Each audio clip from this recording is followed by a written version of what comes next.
3 boys, aged 11, 10 and 8, have died. Father has told Sky News of the awful moment his wife and son died in Loch Lomond on Saturday. But what if the pool closed nearest to me? Would she be free to swim in the sea? Would my club close to the loss of a nation? A community broken for a whole generation. A lifetime stolen of body and soul. Laughter faded like a memory, an echo. Life skills vanished, education unfinished. Our children, a statistic, our lives diminished. Our pools are for all abilities, ages, from cradle to grave and in between stages, for the health and life skills. Our message is simple. If our goals.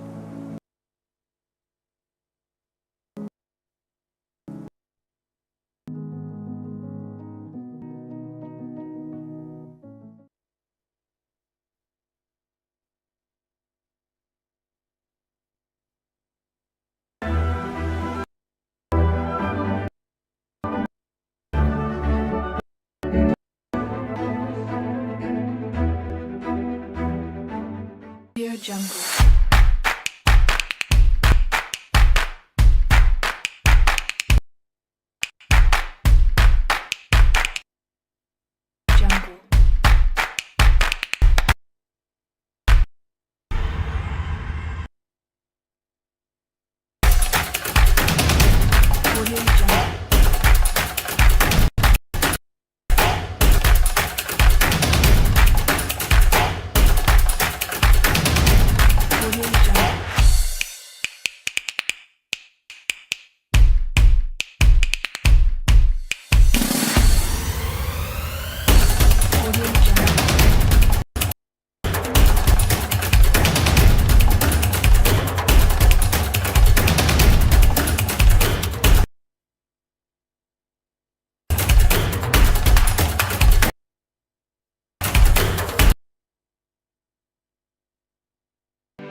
Good afternoon everyone, and welcome to session 8 at the Royal Commonwealth Pool for the 25th anniversary of the Edinburgh International Swim Meet. I'm Robert Taylor. I was with you this morning, and with me this afternoon my co-host Paul Noble, who was with me as well this morning. So welcome back, Paul. Yeah, thanks Robert. Forward to another afternoon of action. We've got a number of the events that we saw this morning. It's the kind of slower entry times for these heats that we saw this morning. Still chances for swimmers to progress to the finals tonight though, so we'll keep an eye on those as we go through. Yeah, we'll try and give you an indication. It's maybe more for the juniors, Paul, that we'll, because we don't have maybe 8 juniors taking part in all the events from this morning. But yeah, we'll do our best as we always do, Paul. We'll try our best. Hopefully we won't miss anybody. Yeah. We've got the 1500 freestyle to set us off as we did earlier this morning, the female 1500. So we've got 2 heats of that one, so that'll get us into the groove for this afternoon. Few sprints as well, 2 heats of the 50 breaststroke and 3 of the 50 butterfly. Then we move on to some 100 metre freestyle events for the male and open classes, and smattering of Paralympic athletes in this one as well, so we'll give you a lowdown on the para athletes as we go through. 200 metres backstroke for women. It's very much of almost a distance afternoon, this one. A few 200s, backstroke, breaststroke, an individual medley, and also 400 freestyles as well, not to mention the 100 fly and the 100 freestyle. So a lot of variety. Yeah, it's an interesting afternoon. A wee bit longer for those of you who've joined us the first 2 days in the afternoon. We've finished around about the 2:30, 2:40 mark. Just to give you a wee update, we expect, all being well, if there's no hiccups, we'll finish probably about 3:10. So a wee bit longer this afternoon. Still quite a short afternoon session, to be fair, because sessions are normally scheduled to last around the 3-hour mark.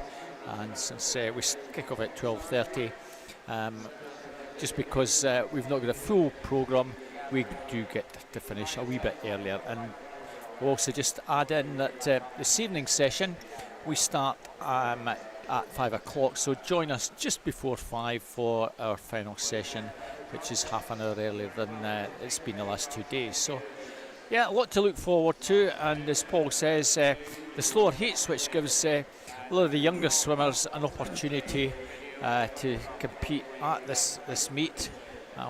Been a wide range of clubs from all over the UK, and a good contingent from continental Europe. Yeah, you see the flags there, Robert, just on the top of the screen. That's the flags of the nations competing here.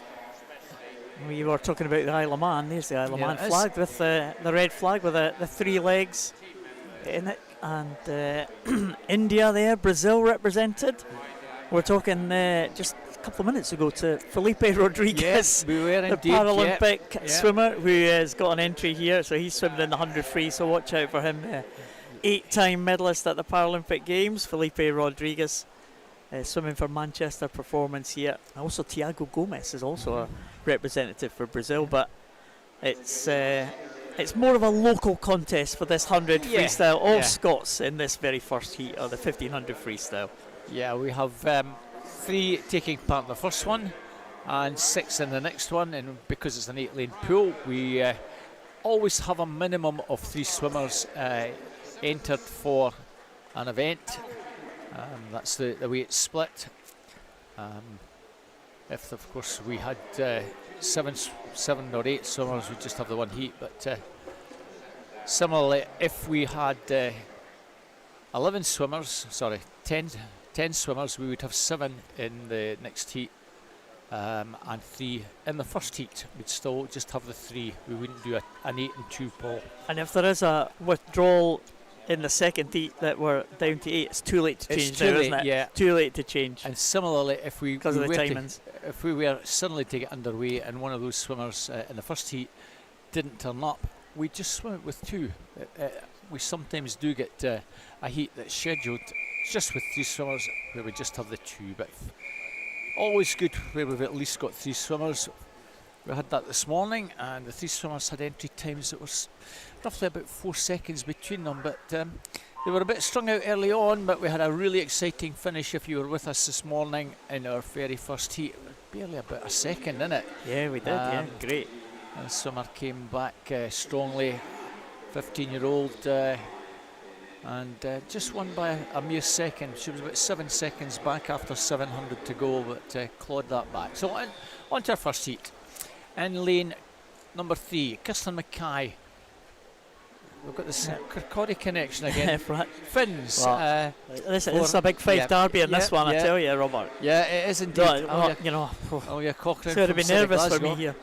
And in 5, Ella Pullman from Glenrothes. Thankfully, you have no one from Carnegie taking part, or it would have been, guts all over the place. Well, that's one for Glenrothes for many years, and the Finns were always their great rivals. Finns and Glenrothes. Not sure if that's still the case. Probably is still the case. Probably is to a certain extent. But they used to be the same club actually. The Finns broke away from Glenrothes. I think it was 1980 or thereabouts. I only know that because they had that on their badge, the Finns, for many years. I'm not sure if they still have, but there was always a great rivalry when I was swimming. Finns against Glenrothes. Always liked to get one over on the Finns, but it looks like Kirsten Mackay is doing. Getting one over on the rest of this field in the early stages, and she is going very well in lane number 3. Ayla Cochrane and Ella Pullman, City of Glasgow and Glenrothes respectively.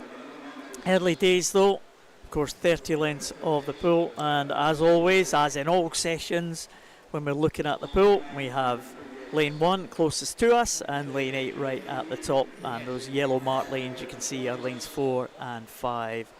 Like Kirsten Mackay and Ayla Cochrane and Ella Pullman. I was at the Kirkcaldy Sports Awards, the Kirkcaldy and Central Fife Sports Council Awards on Thursday night, just prior to this competition. I'm sure, I could be wrong, that Kirsten Mackay won a couple of awards for the Sports Council Awards. So excellent. I'm sure it was Kirsten Mackay, but I could be wrong, so apologies if I am, but Finns won some awards at those Sports Council Awards, and Glenrothes ESC won awards as well. So two clubs that are going pretty well in terms of their development, I think. Yeah, certainly Glenrothes. I've got a promising bunch of youngsters coming through. Finns always produce one or two very, very good swimmers. Production line maybe drying up a wee bit, which is very common across all of Scottish swimming at the moment. We maybe don't quite have the depth that we had pre-COVID, and we're just trying to get that back to where it was. And a lot of clubs are working hard to do that, and certainly Glenrothes are doing their bit, as are Finns. And Kirsten Mackay and Ayla Cochrane almost together now. That might push Kirsten on.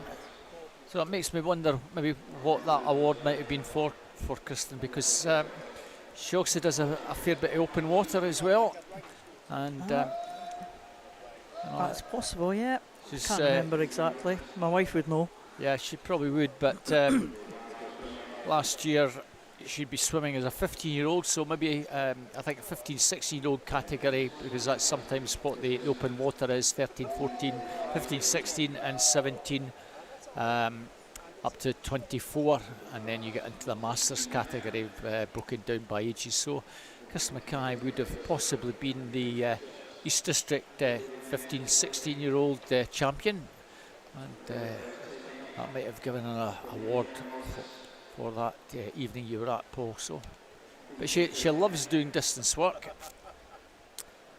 and this is the longest we ever swim at meets 1500, and there's 400s in it. As you can see, 39. They've virtually settled into a pace around the 78-second mark. In those split times you see, you'll see the 50 split times. So we've got a good idea of how the swimmers compare against each other as we go through the race. Ella Pullman getting a little bit detached from the other two, but it's a good contest at the front of the field. Ayla Cochrane and Ella Pullman will go to the 400 mark here, so we're still very much in the early stages. And see that Ayla Cochrane 38.90, so she was faster than Kristen Mackay by just 0.4 of a second there, and that is actually the difference. The difference is only 0.36 between the two of them, so not much in it at all. They are looking at times, well, entry times 18:45 and 18:47. So we'll get the calculators out in a little while, Robert, to see what kind of schedule we're on for those swimmers in the centre. But certainly a good contest, almost in formation there as we're going into that turn at the 450. We'll be at the 1/3 stage as we go through, and you can see from the splits, very, very equal splits, 39.21, 39.24, and Ella Pullman just dropping back by a couple of tenths. But, you know, a couple of tenths every 50 for 1500. It's a big gap, yeah. It can be a big gap if they don't make that up. So coming out to the 500 range, that's 1/3 of the race gone as they hit this bottom end. And again, looks like it is Ayla Cochrane just beginning to stretch it a little bit there ahead of Kristen Mackay. 0.6 of a second advantage now. And yeah, I mean, it's a juggling act, isn't it, for Kristen Mackay? She doesn't want to be getting detached. She doesn't want to put too much into it to try and stay pace and have nothing left for the end. So it's, you know, it's all, you should really go in and swim your own race, swim what is best for you. Your coach will discuss tactics prior, and you should be able to follow them, have the discipline to follow them. But it's very easy to get sucked into someone else's race, indeed, alongside you. Both these girls still very much together, and you'd really want Kristen Mackay just to try and keep upsides. Cochrane, she'll also be probably quite keen to have someone with her just to keep her at that same pace or better. Just encourage those, the swimmers just to keep motoring along. And the entry times that they've got here are virtually almost identical. Kristen Mackay 18:47.69, Ayla Cochrane 18:45.15, and Ella Pullman 18:47.20.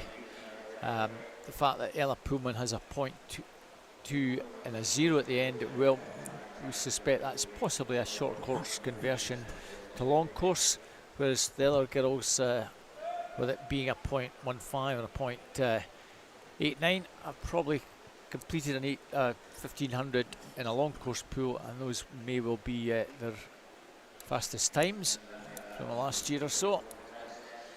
And it's sometimes different when you go from short course conversions to long course, and then the swimmer goes into a long course pool. They invariably swim that a little bit slower because they've got less turns to manage and get that extra momentum and save a little bit of time. That might well be the reason Ella Pullman's a little bit further back on the other two swimmers.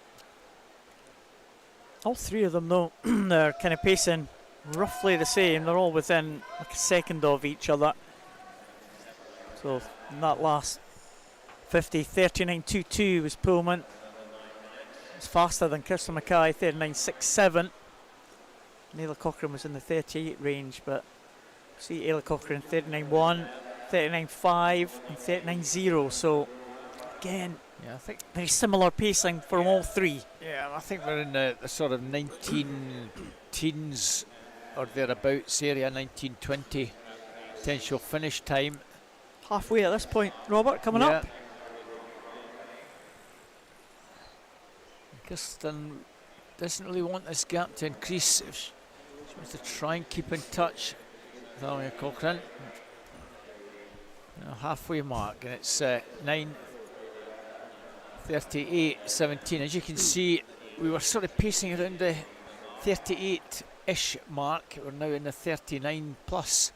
So the pace has sort of dropped by maybe a couple of seconds for every 100. That's halfway, and so Ella Pullman fastest in the water on that 50. So she's not out of this just totally yet. The out Glenrotha the swimmer. Yeah, she almost a second faster. At the moment, she's got almost 10 seconds to make up on Cochrane, but if she can pick up just about near enough a second for every 50, we've got 15 50s to go. That would sneak her into the lead towards the finish. She will never say never.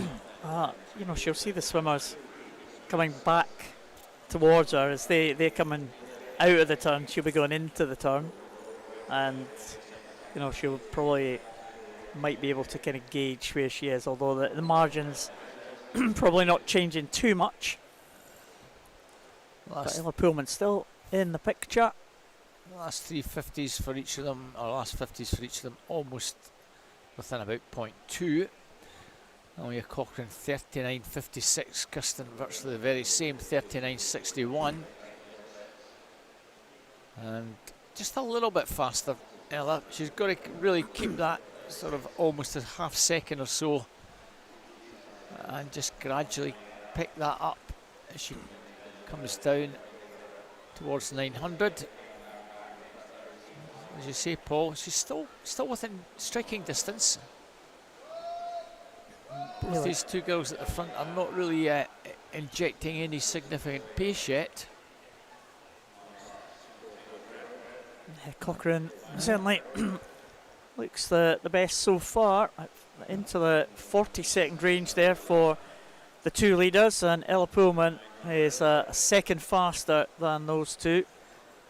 He's dipped into the 39-second range, so she is closing, but you know, that early lead could be still quite difficult to claw back as we go through here. So Ella Cochrane coming up to the 950 mark at this top end. She'll go down to the bottom, we'll be at the 1000 mark, so we're not even 2/3 through this race yet. Been swimming for just over 12 minutes, but still a long way to go. We are, as we said, looking at somewhere around about the 18-ish, probably 1920s. 1920s. So fancy it might be a wee bit more than that, Paul, since the pace has just dropped that a little bit further. So still a long way to go. A long way, yep. 6 minutes or so. So 2/3 of the race just about done. And virtually bang on 13 minutes. So you take your 13 minutes, that's 6.5, add another 6.5 on. We're looking at 19.5 minutes roughly. Ella Pullman is swimming much faster than the other two girls. Certainly Kirsten Mackay is in the sort of 40s range. Ella Pullman almost a 39 there. It's tortoise in the hair.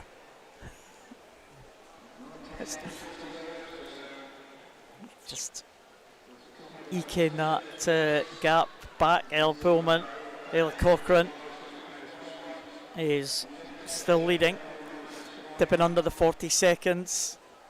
Mr. Mackay picked up the pace slightly there as well, and they've gone ahead of Ella Pullman. That slight advantage there. Could be on for a close one here at the end. And Ella Pullman has to try and dig in to try and see if she can come back on the other two. I think Kirsten Mackay is trying to come back on Ella Cochrane, and she is just closing very slightly. And it's all kind of closing up a little bit, Robert. You kind of feel Ella Pullman has now realised I'm not far behind the second swimmer, and that will be driving her on. 39.89, 39.80, 38.92. Well, there's a second, and I think we could get a couple of 100 metres and find that all three swimmers are within about 3 seconds of one another. At the moment, there's about 6 seconds, and we might have two almost together by the time we get to the 1300 metre mark. I kind of fancy Ella Pullman might well be going past Krista Mackay at that point. Ayla Cochrane having a look at the boards there. 7 lengths to go, she will see as she just raised her head going into that turn. Krista Mackay just a fraction faster than her, but Ella Pullman, she nearly picked it up, and there's the body length behind now. Well, this Fife contest very much on between lane 3 and lane 5. I'm trying to catch the City of Glasgow leader in the middle lane, Ayla Cochrane. That's at the 1200 range, still a long way to go, Robert. 300 to go. Yeah, 39.20 both Ella and Ella. Ella really just to pick it up a wee bit more now if she wants to have any chance of winning this. At the moment, the City Glasgow swimmer maybe just getting a second wind. We're into the business end of the race, the final 300 metres, and the legs beginning to kick for our leader. Other two girls just biding her time on that. Yeah, she just kind of raised her head to see the lane mark as the last time up here. I don't know what she thought she might, but she saw number 7. And I wonder if she thought she was closer to the end or maybe further away. But whatever happened, she's kind of picked up the pace a little bit. And she is increasing that lead over the other two. Ella Pullman is, well, just marginally coming back on Krista Mackay. The battle is very much on with 200 to go. But Ayla Cochrane looks like, as you said, Robert, she's got a little bit of a second wind here, and that's going to take her clear of the other two, I think. Now this is where if Ella Pullman is going to make a charge, she's got to make it now.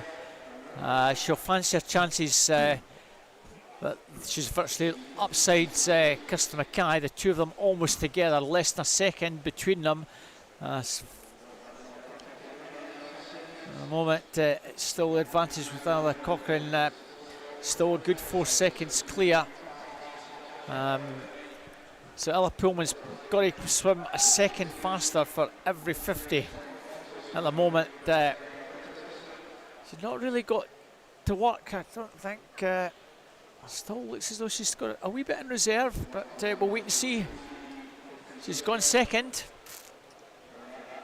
The race is certainly on here. Less than 4 seconds. She's gone almost a second faster.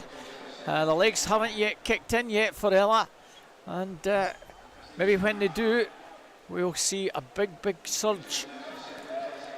Krista Mackay, maybe with that open water pedigree, has she got something left in reserve at the end? Well, I don't think she has. The bell is coming, and unless the gap is less than 3 seconds, you've got to think that Ali's got this race potentially. Well, she's almost picked another. Well, it's 2.5 seconds. Legs are just beginning to get going now for Ella Pullman, but she's got a lot to do. Yeah, I think Ayla Cochrane now really digging in now. It's just beginning to get that strong leg kick, and it's a much stronger leg kick, and she's going clear. Ayla Cochrane still 3 or 4 clear at the turn, and almost a similar split, and I can't see her making up 3 seconds with a 50. Never say never, as I say, but she's giving it a go. She is still trying to make a move, but she's got less than 25. She's on her, nearly on her shoulder, but here comes Ella Pullman. Ella Pullman with a late surge. Ayla Cochrane, it's going to be on the touch here. There's nothing in it. Ayla Cochrane just hanging on to the death. Ayla Cochrane takes that by quarter of a second. Wow, what a great finish. Great kick at the end from Ayla Cochrane, but what a swim from Ella Pullman all the way through there. Came from a long way back and nearly snatched it at the end. So a great contest there in that first 1500 freestyle. Ayla Cochrane takes it only just from Ella Pullman. and Kristen Mackay in third position. But a nice way to start the afternoon, Robert. That was good. That was really, really good to see that finish, and that's what we had in the first heat there this morning. And you get this in the 1500s. A lot of cat and mouse. It's a real fun event, and we need more of swimmers all over Scotland and the UK doing this. Probably one of the last events really to get underway after COVID. We were doing 50s, we were doing 100s, we eventually got them doing 200s, but there's been a lack of swimmers, let's say, embracing an 8 and a 1500 and 400 IM, 200 butterflies. Still not enough swimmers doing those, so this is the big sell this on the live stream from me. Please, swimmers, don't be afraid. It's good fun. It really is. You can just see your face on a poster. Yeah, Your distance freestyle needs you. Your club needs you. Yeah, exactly. That would suit you, Robert. Yeah, that'd be good. You need to get one of those made up. It would be. Yeah. So Gabby Freeman is our early leader, and we'll go through the 6 participants. Thankfully, all 6 are here. And in lane 2, Abby Whitfield from Derwent side. In 3, Alice Perry from the Warner Bass Club in that red cap, as you can see on the near side. In 4, Catherine Bodie, blue cap of Geary. Another red cap of Morpeth. That's Gabby Freeman, our leader in 5. In 6, Emily Reich, University of Aberdeen Performance, and the black cap. We could have said it's Tegan Black, but she had too many swims this morning. It's our teammate Kate Nolan from the East Lothian swim team. Tegan Black, a really good swim in that 800 this morning. Yeah, 1500 this morning. 1500 this morning. Did a nice PB of about 8 seconds or so. Yeah, got significantly under that 18 minute mark, something like a 17:55-ish, 56. So we'll just beginning to settle down to 200. And Gabby Freeman, 37.48, the very same split as Alice Perry, 37.48. Kate Nolan, a wee bit faster, as was Emily Reich.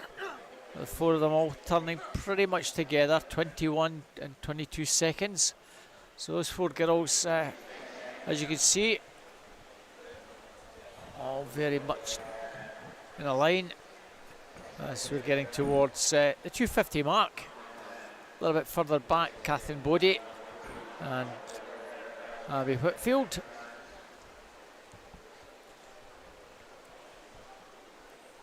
Good contest in the early stages here, Robert. Nice close race. Yeah.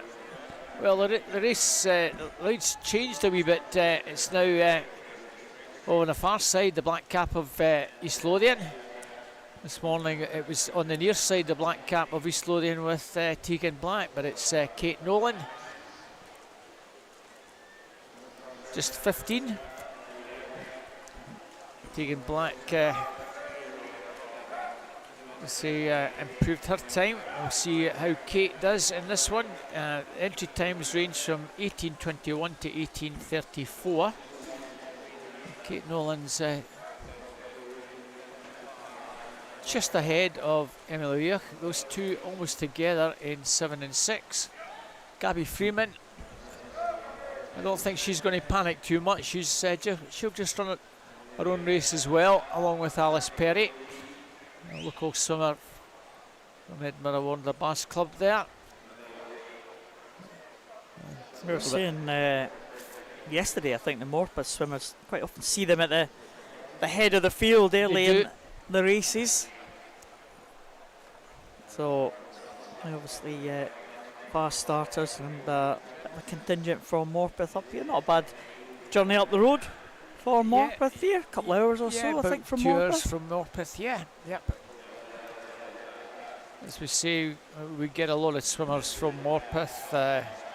Edinburgh, Stockton, Newcastle, around that area. They love coming up here to the Commy Pool to compete at this event. It's short course at the early part of December. We've got a lot of them coming up for that as well, and it's nice to see them. Also a fair number from Cumbria, places like Cockermouth, Derwentside. So lovely to see good range of clubs coming up and supporting the Scottish meets, and it gives our Scottish-based swimmers an opportunity to swim against swimmers they don't come up against very often. Good healthy competition, that's what we like to see. And now Emily Rioch has decided that the pace was a wee bit slow for her, and she's now settled into a sort of 73 rhythm. Kate Nolan but a second slower, Alice Perry and Gabby Freeman. It's not what the leader's doing, it's what you're doing in the pool. Just settle into your own steady pace. Make things work for you, Paul. Yeah, the oldest swimmer in the field, Emily Rioch, just ahead of the youngest swimmer in the field, Kate Nolan. And the ones in the centre, Alice Perry and Gabby Freeman, pretty much of a muchness there in third place, but as we've seen previously, only that one race ago, it could all change about in this 1500. That's the 1/3 stage gone, 500 metres gone for all of the field, and it's kind of split into almost, well, three pairs, almost. Emily Rioch and Kate Nolan there in the lead. We have another pair of swimmers in the middle, and that is the swimmers in 3 and 5, Alice Perry and Gabby Freeman, and another pair quite close to each other, the swimmers in 2 and 4, Abby Whitfield and Catherine Boddy. So kind of been paired off there almost, but Emily Rioch having none of that and beginning to stretch a little bit ahead of Kate Nolan. She's the one that's going fastest in the pool at the moment, the only one in the 36-second range as they went through that previous 50. We'll see if she can maintain that pace as she comes in to the 600 mark. Let's see what the split is for her. 36.38, so a slight improvement on that previous 50, going even further ahead of Kate Nolan, who does dip under the 37-second mark though, so not letting the leader get too far ahead. Yeah, she's probably trying to pick it up, but she's still losing roughly half a second or so for every 50.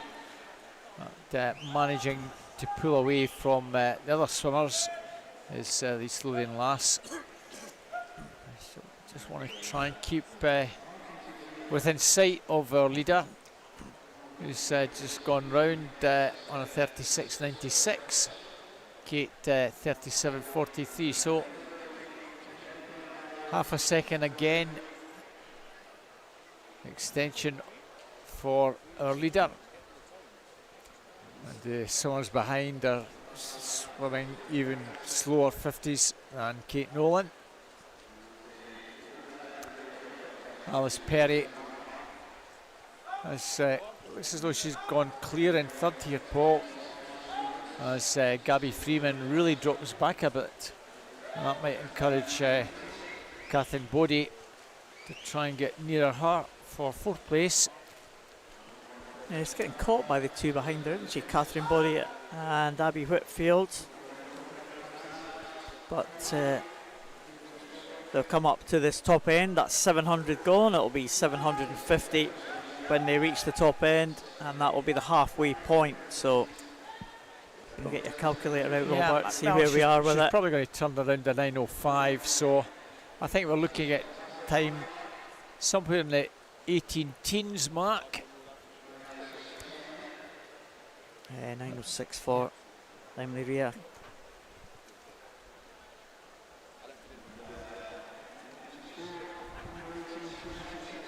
So she just stretches away. Kate Nolan still in second place at the halfway point. 5 seconds, just over 5 seconds the advantage there. And in third place and going along very nicely as we go into the second half of this one is Alice Perry, who made a little bit of a move there, Robert. She has moved a wee bit. She's well clear in third. The question now is, when we check this next 50 split, is she picking up a wee bit on Kate Nolan? 37.23 for Kate. Alice, not quite, 37.65. So fairly similar splits, but Emily Rioch is adding a good half a second every time we reach a turn, Paul, and just extends that lead further and further. We are wishing Alice Perry a good swim today, aren't we? We are indeed. Birthday girl. Yeah, she is indeed. 16 today, Alice Perry. Yep.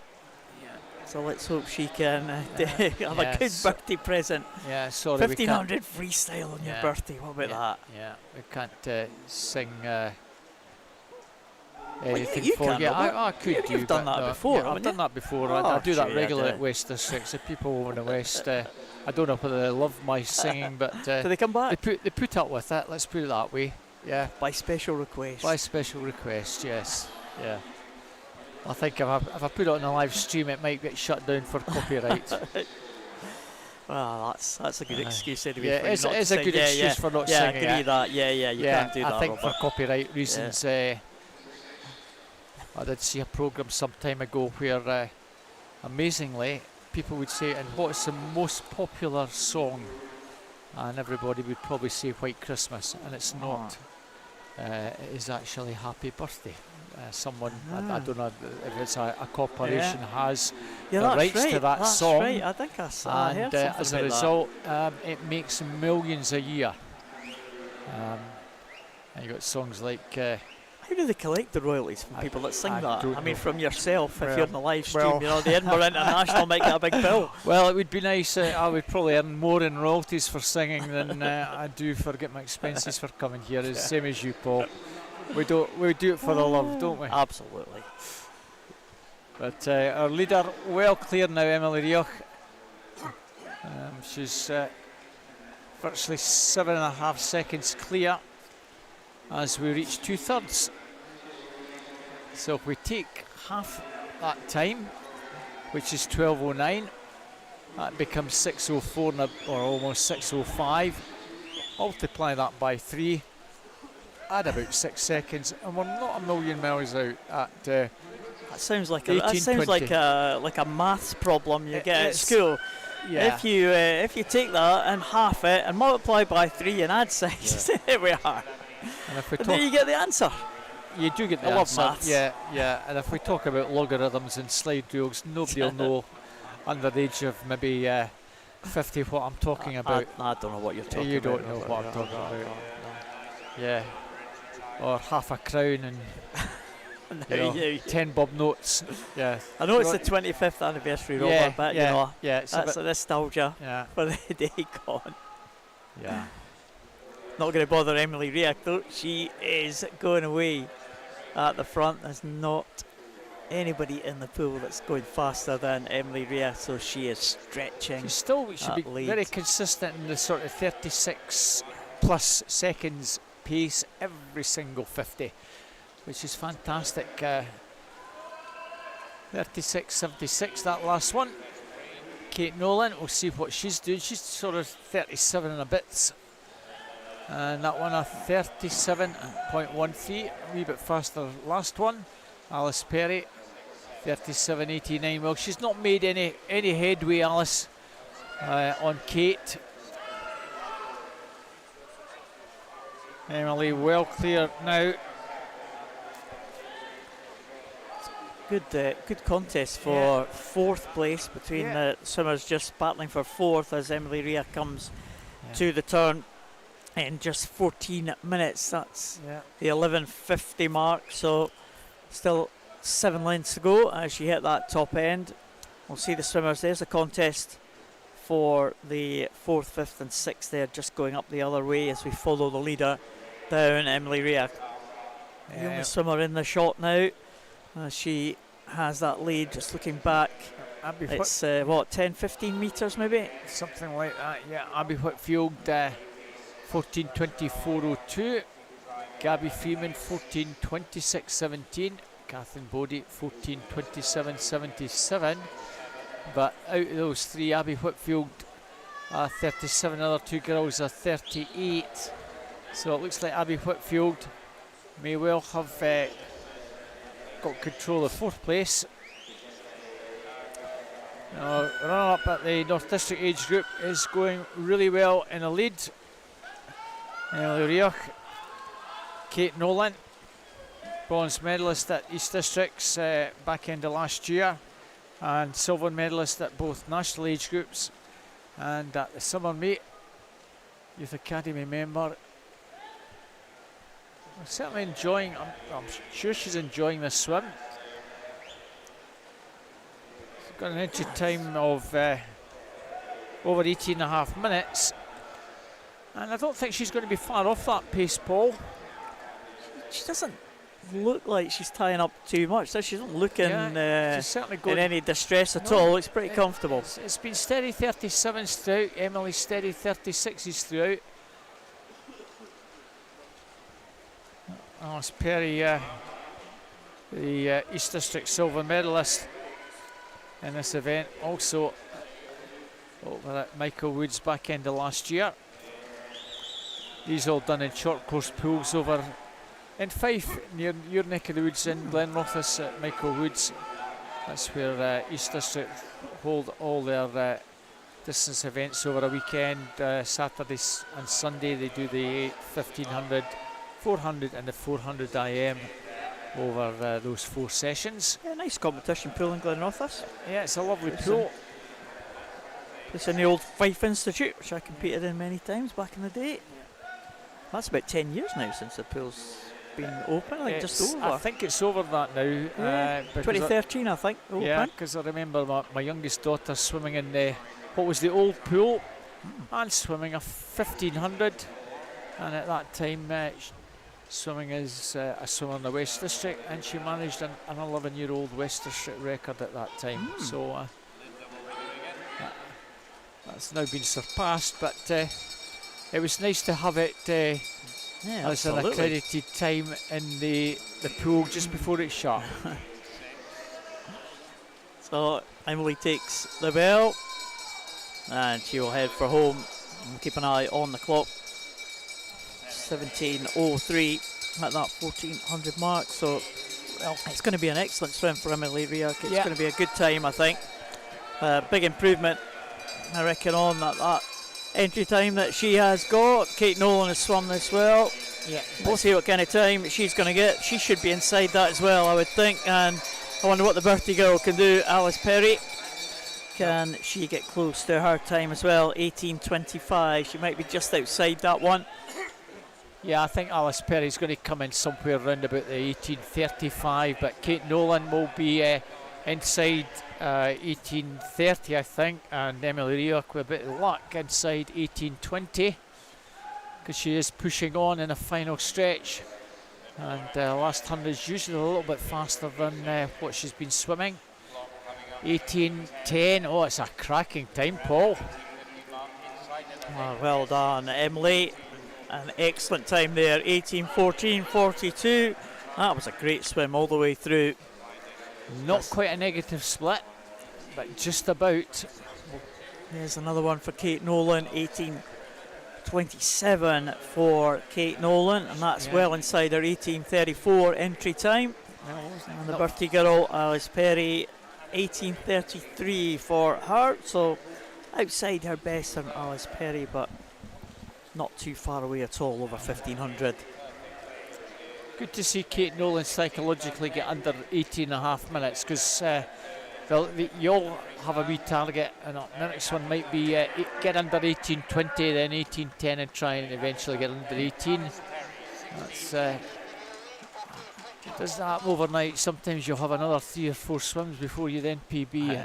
That's right. It might tumble after that. Then all of a sudden, I've dropped down by 25 seconds. Where did that come from?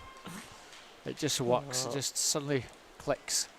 Well done to Emily Rioch. Also well done to Kate Nolan and Alice Perry. Yeah, excellent swims there at the front. And we have the other end of the spectrum now, 50 breaststrokes Yeah. for the male and open events. So we only got 2 heats of this one. So this is going to be a little short dip into the 50-metre breaststroke events. And move up to the other end of the pool, one length of the pool, 3 17-year-olds. Yeah, And in fact, we've got 5 in this one actually. We only had 4 on our start sheet, but we're back to 5 now. Alex Meyer, Archie Smith, Adam Hill, Ewan Gray, and Torrin Liversedge. Yeah. So who's the extra one? Is Alex, I think. yeah, Number 2. Lane 2, Alex Meyer.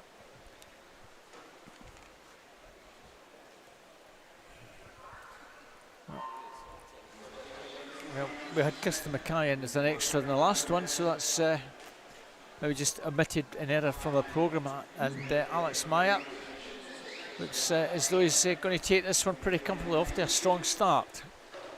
He certainly is. Look at this, 4 swimmers all in a row, but Alex is well ahead of the others here. Let's see what kind of time he can post. I wonder if that'll put himself in contention for another swim later on. Alex Meyer in there, 28.78. Well, that was an excellent swim there from Alex. Second place in that one was Torrin Liversedge in that time of 32.02. It's a tie for third between Adam Hill and Archie Smith, and Ewan Gray in 5th place. But, well, that was such a good swim there from Alex. Late addition. Wonder if something happened in the heats this morning, Robert. Every chance that may have been the case. There's a possibility he was actually withdrawn in error. Don't know for certain, but if that happened, or maybe he asked, could I be put into the first heat? Because I'm not able to come first thing in the morning. Maybe he had other commitments. The next one is Nicholas Land, Dylan McCombie, Marcus Blake, Kieran Chapman, Craig Shaw, Fraser Dow, Fraser Tetlow and Ben Hartridge. Fraser Dow, another birthday swimmer, and he is 15 today. He goes in lane number 6. Can he get a win in this heat? He's in contention, Fraser Dow, but maybe the swimmer next to him, Craig Shaw from Lanark, and maybe on this side, the near side from Nicholas Land, will just pinch it in 31.75. Dylan McCombie as well in 31.93. Apologies, Nicholas taking that one. Dylan in 2nd and Craig Shaw in 3rd position. Well, Paul, did you have a 28.44 for Alex Meyer written down in the last one? I didn't. 28.48, I think it was. 48. Well, I think Alex Meyer has got himself a swim this evening. I'll be able to confirm that hopefully very shortly. Well, check that, Robert, and we're moving on to the next one. 50 metres butterfly. Alice Ward, Alice Hall, and Ellen Denny. We've got no extra swimmers this time. 3 heats of the 50 metres butterfly, and all the swimmers, with the exception of one, are on the 30-second range in all the heats. So Caitlin Urquhart 29.98. Everyone else in these heats are in the 30-second mark. So who is going to take the leap here? Ellen Denny looking good. Alice Ward closest to us, might just take it. Alice Ward into the finish. Very good finish from Alice Ward, and she will take it 30.26. Big improvement for her on her entry time. Just over half a second faster than Ellen Denny. Half a second faster than her entry time, and Ellen Denny in 2nd, also an improvement for her. So 2nd heat about to come. We have 6 swimmers in this one. Kalila Smith, Mia Mason, Nadine Wilson, Lauren Anderson, Maria Howe and Gemma Brown. Burra Stockton, as usual, well represented in butterfly. Nadine Wilson in lane 4.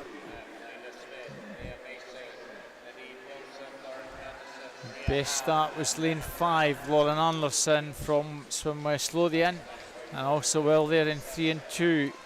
Mia Mason, City of Manchester Aquatics, Kalila Smith in 2, coming through very strongly.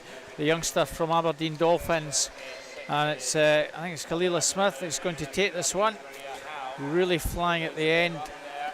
National North District winner, and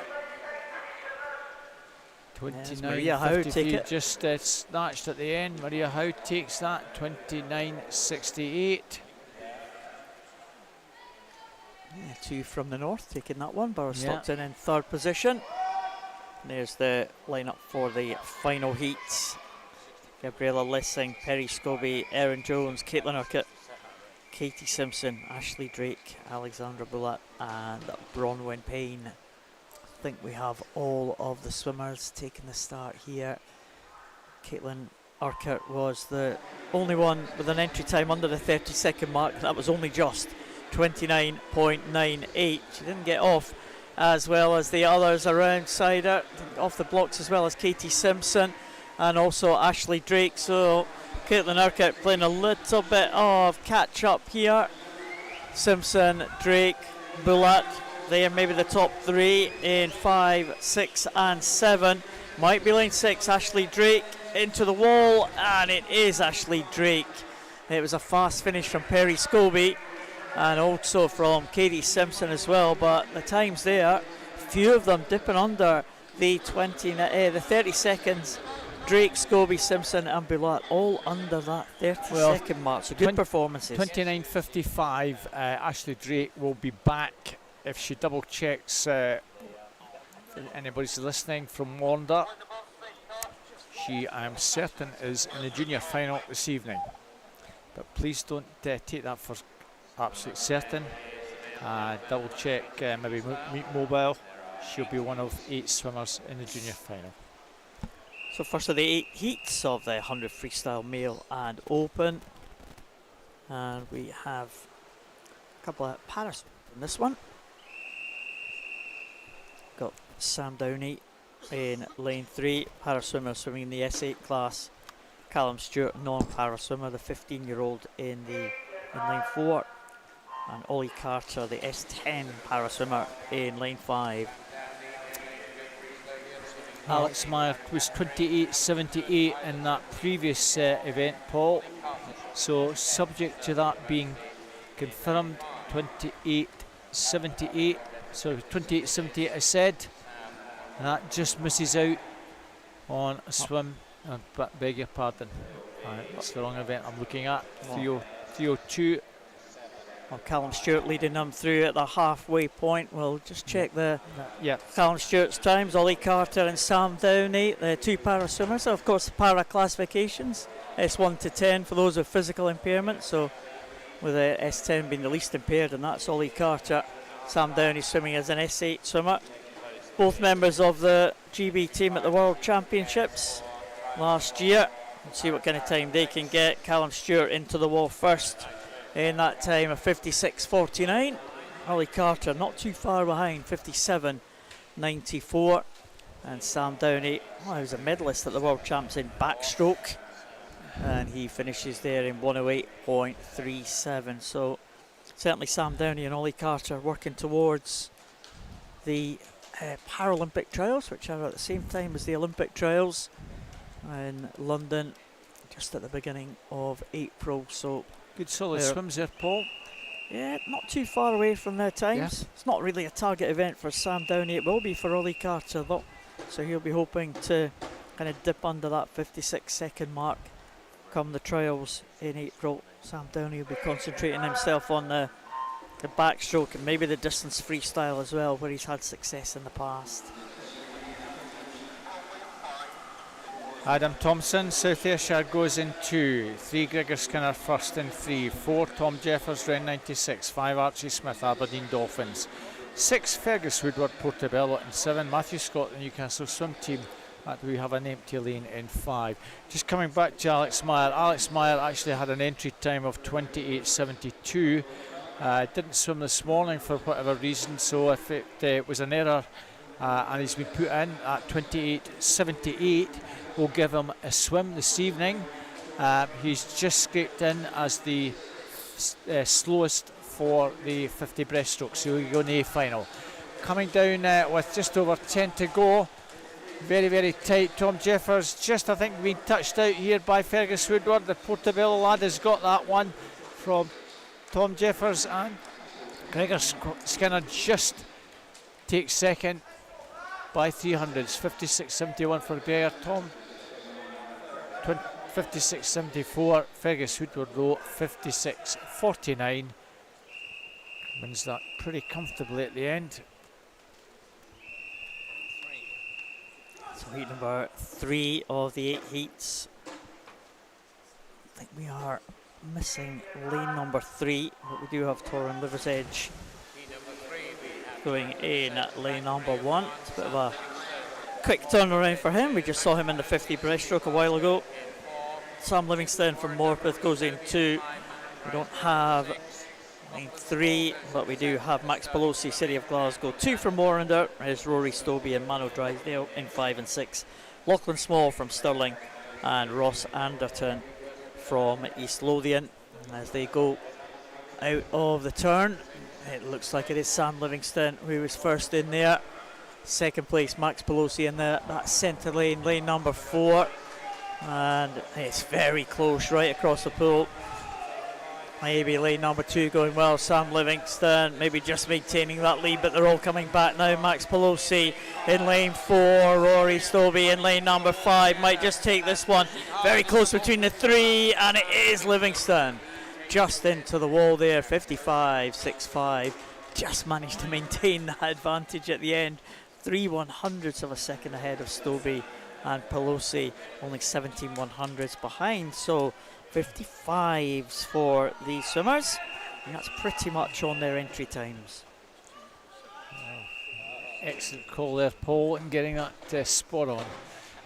Into third heat, 1 Torrin Liver's Edge Bankery, 2 Sam Livingston Morpeth, 3 Nicholas Land Newcastle Swim Team, 4 is Max Pelosi City Glasgow, 5 Rory Stobie, no lane 4 rather, Rory Stobie won the Bass Club. I'm 1 ahead of myself. It's Jay Manners. This is heat 4, Burnside.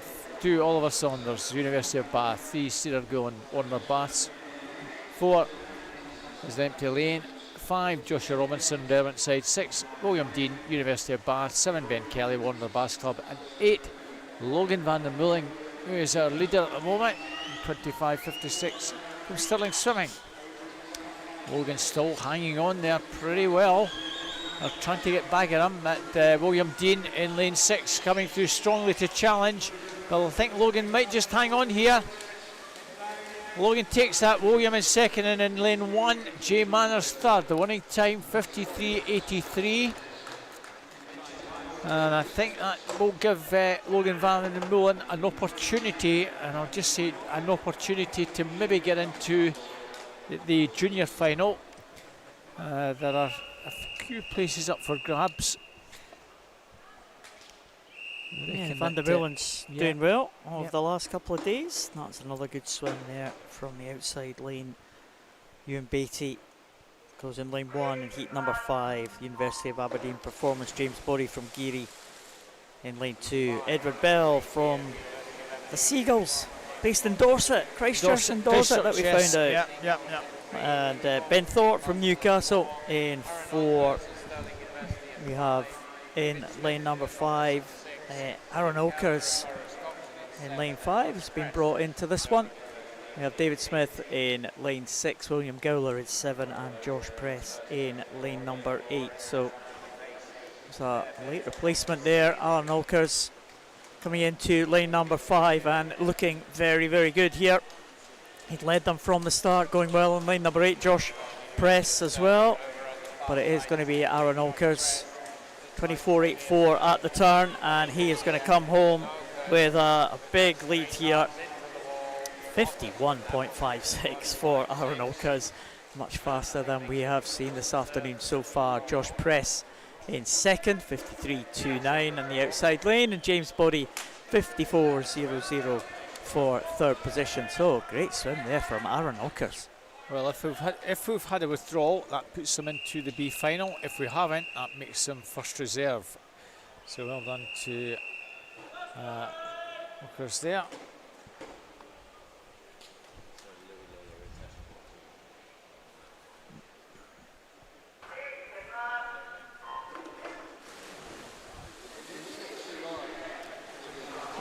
So into the sixth heat. Louis Lawler, City Glasgow 1. Logan Mulhall Reid, Warrington Warriors 3. Lucas Reid, Stirling University. Empty lane in 4. 5 is Finlay Chang from City Glasgow. 6 Harry Sharp, Warner Bass Club. 7 Adam Ritchie, Stirling University. And 8 Jude Lilliard from Edinburgh University. Well, it's just Lucas Brown on the near side here in lane 3.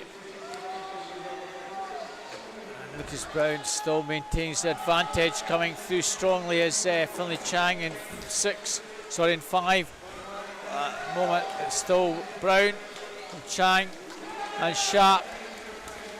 Sharp, I think, gets second over in lane 8. Jude Lilliard third. And Lucas Brown takes that in a 53.07. I think that potentially could get him into the final, a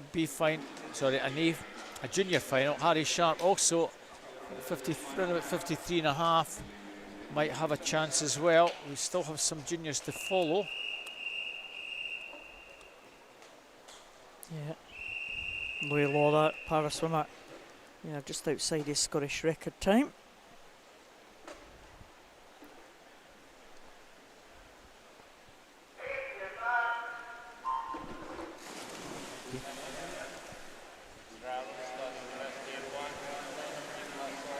Our next heat, Peter Allen, Stirling University in 1. 2 Josh Denham, Newcastle Swim Team. 3 Nathan Holmes, University of Bath. 4 Finlay Strachan, Glasgow University. 6 Lais Emabidi from Hovenstadt. 6 Magnus Morris from Ren 96. 7 Callum Mimble, Team Bath. And 8 Pierce Greening, Stirling University.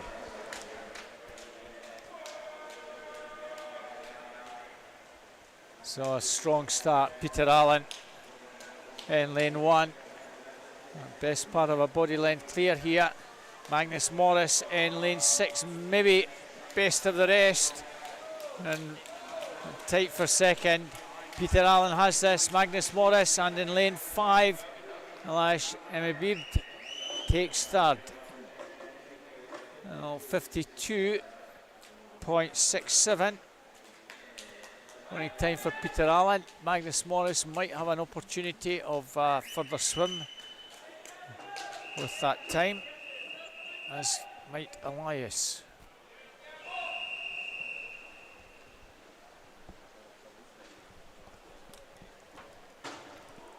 There's a line-up for this final heat. Liam Dawson from Stirling University, Chris Muir, Stirling. Jens Christensen, same clubbing. Felipe Rodriguez, para swimmer, representing Manchester Performance, the Brazilian, going in at lane number 4. Next to another Brazilian representing Eindhoven, that's Tiago Gomez. No one in lane 6, but we have Zach Slater, East Lothian in 7, and Gene Smith from Swim Ireland. So out ahead at the front of the field, it is Liam Dawson. The two Brazilians there side by side in the middle are in 4th and 5th. Felipe Rodriguez, the para swimmer in the S10 class, 8 times a Paralympic medalist. He's better known for the 50s these days, but he's going over the 100 this time. And coming home in front, it is Chris Muir, I think, in lane number 2. Is just going to get the touch there in 52.48. Liam Dawson in 52.95 in 3rd position. In fact, 2nd was Zach Slater. And it is Tiago Gomez wins the battle of the Brazilians, 53.05. Next to Felipe Rodriguez is 54.92. So, Felipe Rodriguez, wonder if we'll see him at the Paralympic Games in Paris a little bit later this year. He had a good 50 freestyle yesterday. Almost a late addition to this competition here at the Edinburgh International. But it's good to see him compete.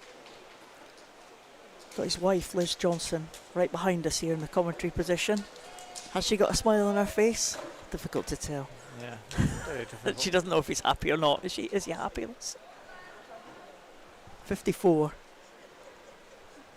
She's just laughing. That means he's not happy. Having a wee smile behind, so He does say he's semi-retired, Felipe Rodriguez, but we don't believe it. We think he'll be back for Paris. I think we he's quite think happy. he's got it into him, certainly for the 50. He's just working his way. It's been one of the world's best, Felipe Rodriguez, in para swimming. It's good to see the para swimmers here taking part at this international as they build up for the big events of the summer, much like all the other swimmers here. They all have their own targets, won't they, Robert? They all have their own targets, yeah. We up the distance again, 200 backstroke this time.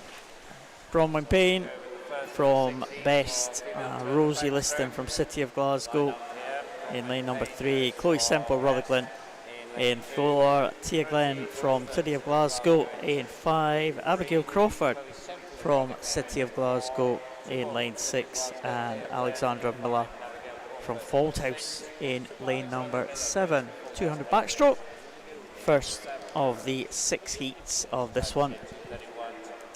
And a distinct west of Scotland flavour to this one, Robert. Yes, just 2 east of Scotland.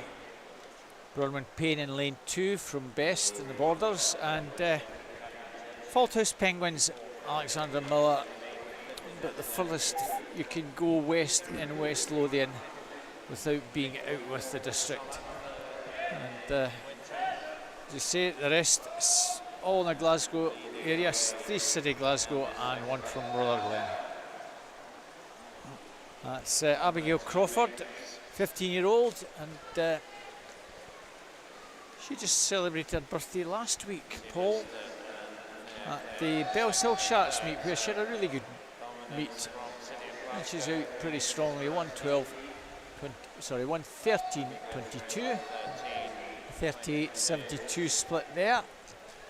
So that would bring her home somewhere around the 2:30ish range, and that's very much on her entry time, just 15.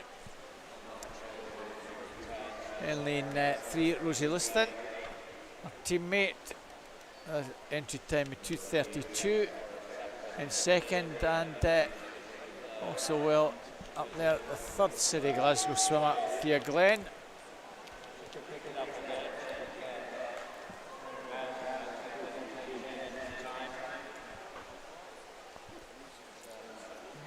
Yeah, Abigail Crawford looking good, Robert, as they come down here.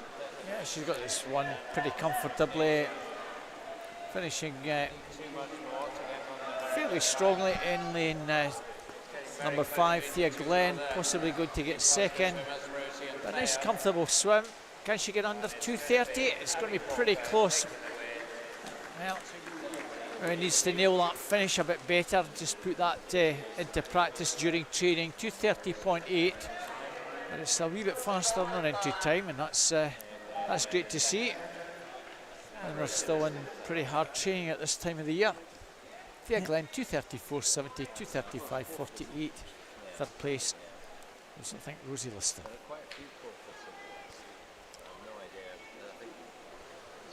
Next heat on the way. Let's see, have we got the 8 swimmers? I think we have. Just looking at them lining up there behind the blocks. Molly Weir from West Lothian going in 1. Greta Jokobaitite from Derwentside in lane number 2. Lucy DeGrossa from Best in 3. Chloe McLean from Dundee City Aquatic in 4. Libby Curfey from the Isle of Man in 5. Lucy McLeod from First in lane 6. Alex Coy, Warren de Baths in 7. And Caitlin Peebles, East Lothian, out there in lane 8. Just getting the backstroke ledges sorted here for the 2nd heat.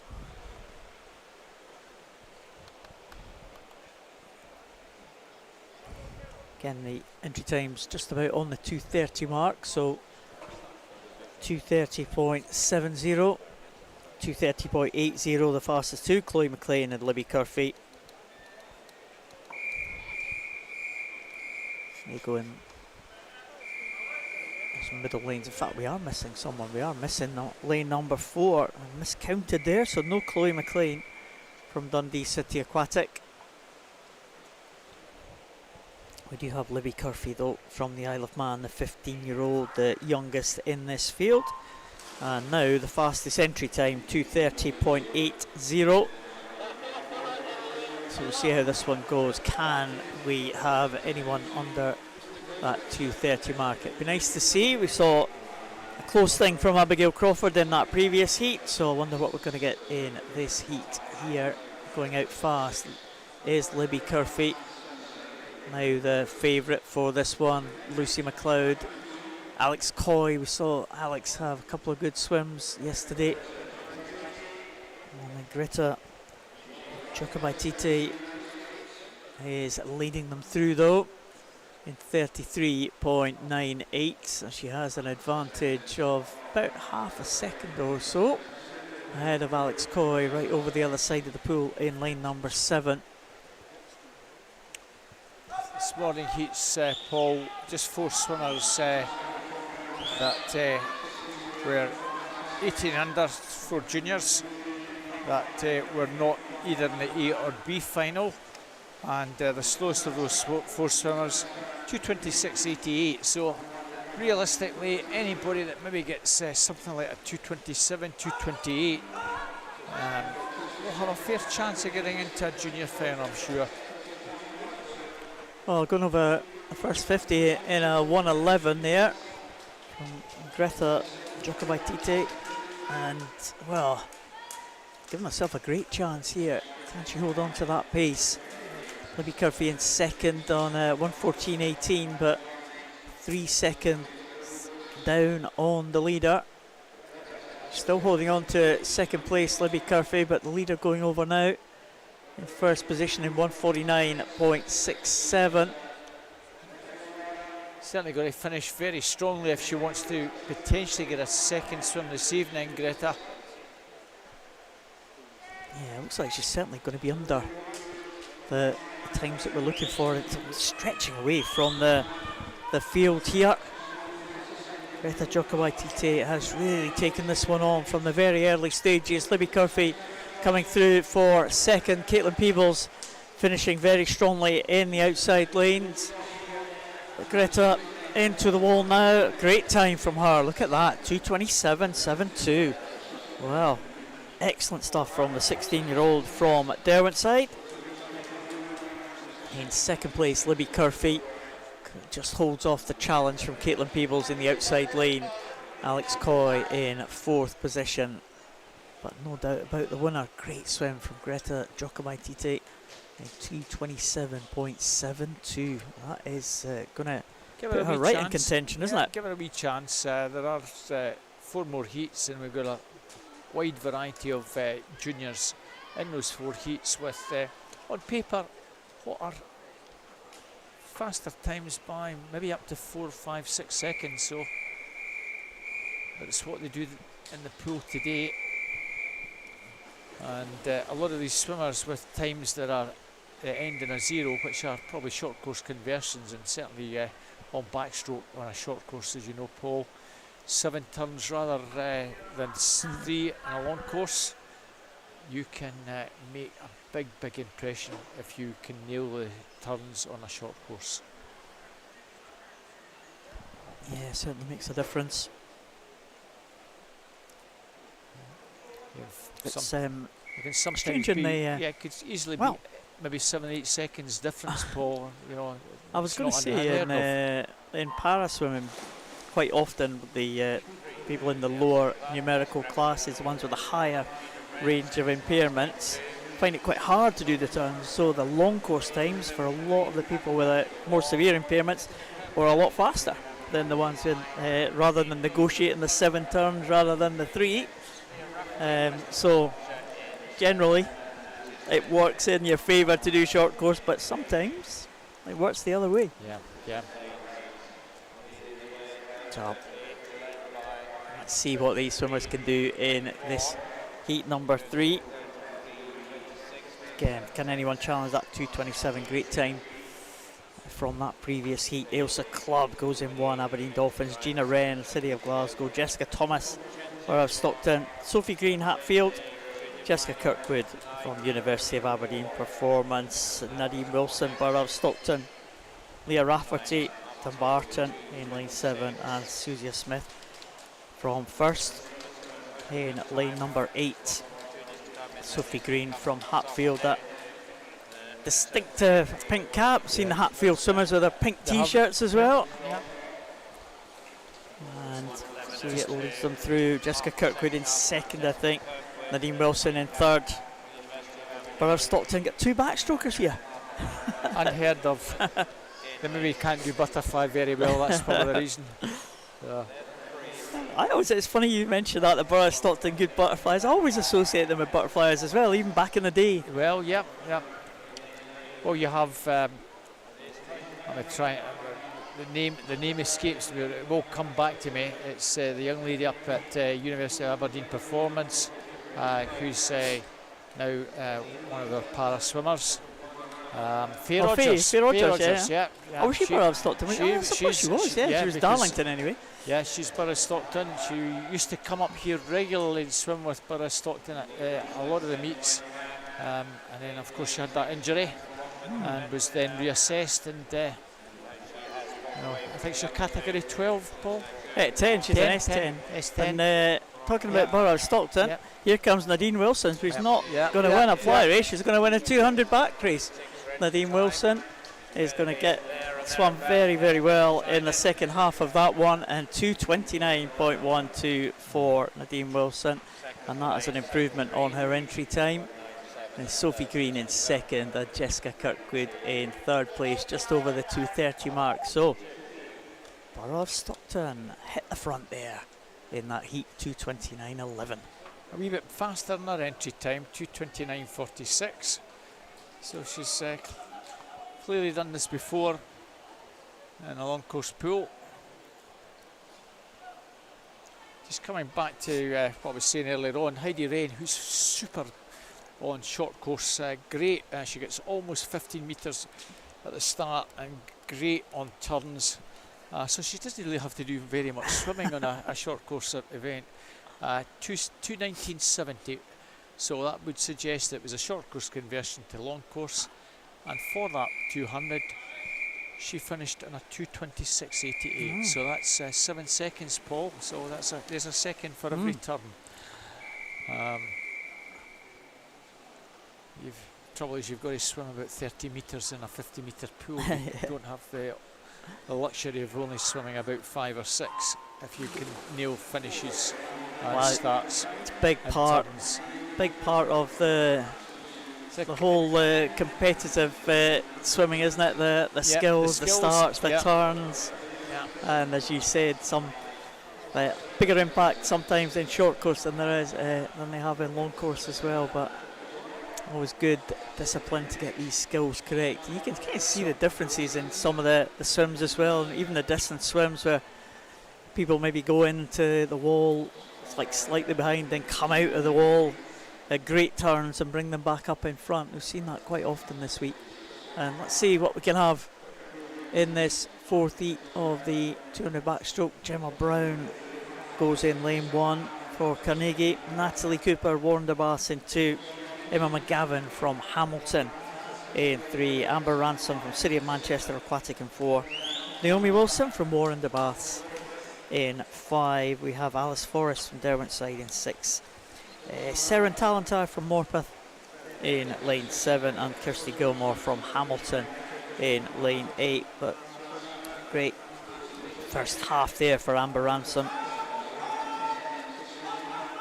19-year-old from City of Manchester Aquatic. 2:25.41 for her was her entry time. Heats getting progressively faster, Robert, as we make our way towards the 6th heat. This is heat number 4. Yeah, 1:10.61. So we're in the territory of borderline for another swim potentially here. Amber Ransom rode 19, so it's really the second swimmer, Naomi Wilson, the wonder swimmer, who's only a fraction back, 1:51.18, and Naomi Wilson is there or thereabouts. Alice Forrest from Derwent side coming through very strongly now. The Derwent side swimmer really motoring down this final 50.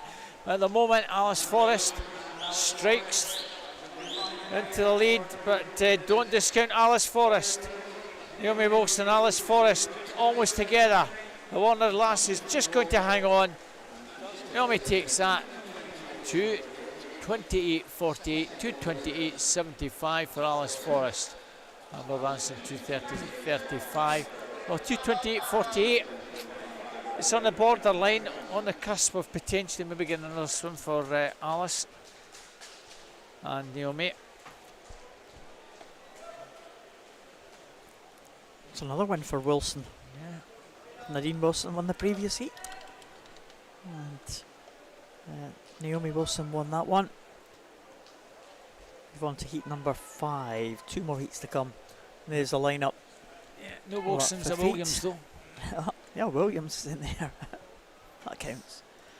Millie Linton, Borough Stockton again, represented in this one. Goes in line 1. Hayley Armstrong, East Lothian in 2. Catherine Body from Geary in 3. Charlotte Williams goes for Hatfield in lane number 4. That pink cap again. Mia McLeod from Swim IT in 5. Elizabeth Land, Newcastle in 6. Safrina Machin from City of Glasgow in 7. And right up at the top of the picture is Zoe Crawford from first. Yeah, with the Kelpies. Kelpies for first, yeah. First, yep. Those of you that ever drive up the M9 past Grangemouth will see the Kelpies on the left hand side as you head up towards Stirling. Is that the nickname of the club? No. It should be, really. Well, I mean, the Kelpies are, water horses, water spirits. Yeah. That would be a perfect name for them. Well, maybe you should suggest it, Paul.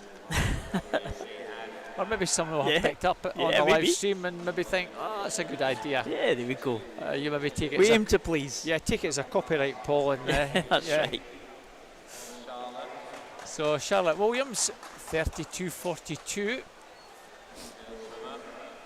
Very strongly, and she can get somewhere in the mid 220s. She's got an entry time of 2:23.10. Is that a conversion or is it a short course time? Well, 1:08.29. It might be an actual legitimate time that finishes legitimately in a 0.10. Because she has really gone out extremely strongly and still looks pretty good. 4-3 clear. 3 girls almost in a line. That's Millie Linton from Borough Stockton, Hayley Armstrong, East Lothian swim team, and Elizabeth Land from the Newcastle swim team.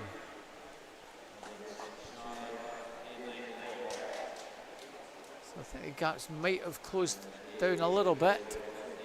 37.71. Well, she needs to really try and pick it up, not let the pace drop any more. Elizabeth Land, 1:47.66 a second, and a bit further back. Those two might have a wee chance of getting into the junior final with a very, very strong finish here, Paul. They're looking good. Something inside 2:26. I think would be good enough. Well, I think they might just be there or thereabouts for that. Going to be inside 2:26, definitely. Newcastle girl that gets it, or was it?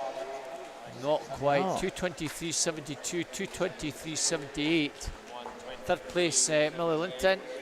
Borough Stockton swimmer, 2:26.70. Well, I think those 3 swimmers have got excellent chances. Need to check after this final heat where your swimmers are positioned, but I think those 3, smart money would say, they probably got themselves into this evening's junior final. So our last heat, Kiana Kirtzer, Wonderbass Club in 1. Matilda Muller from Hovenstaden in 2. Katie Rose, Wonderbass Club 3. Catherine Renfrew, Perth City 4. Emily Headley, Newcastle Swim Team 5. Charlie Joyce, University of Bath 6. Maria Howe, University of Aberdeen Performance 7. Rosie Foster, Northern the Bass Club in lane 8. Well, everyone a junior apart from lane 6, Charlie Joyce, and all their entry times 2:20.60 to 2:22.50. Suspect quite a lot of them are converted to long course.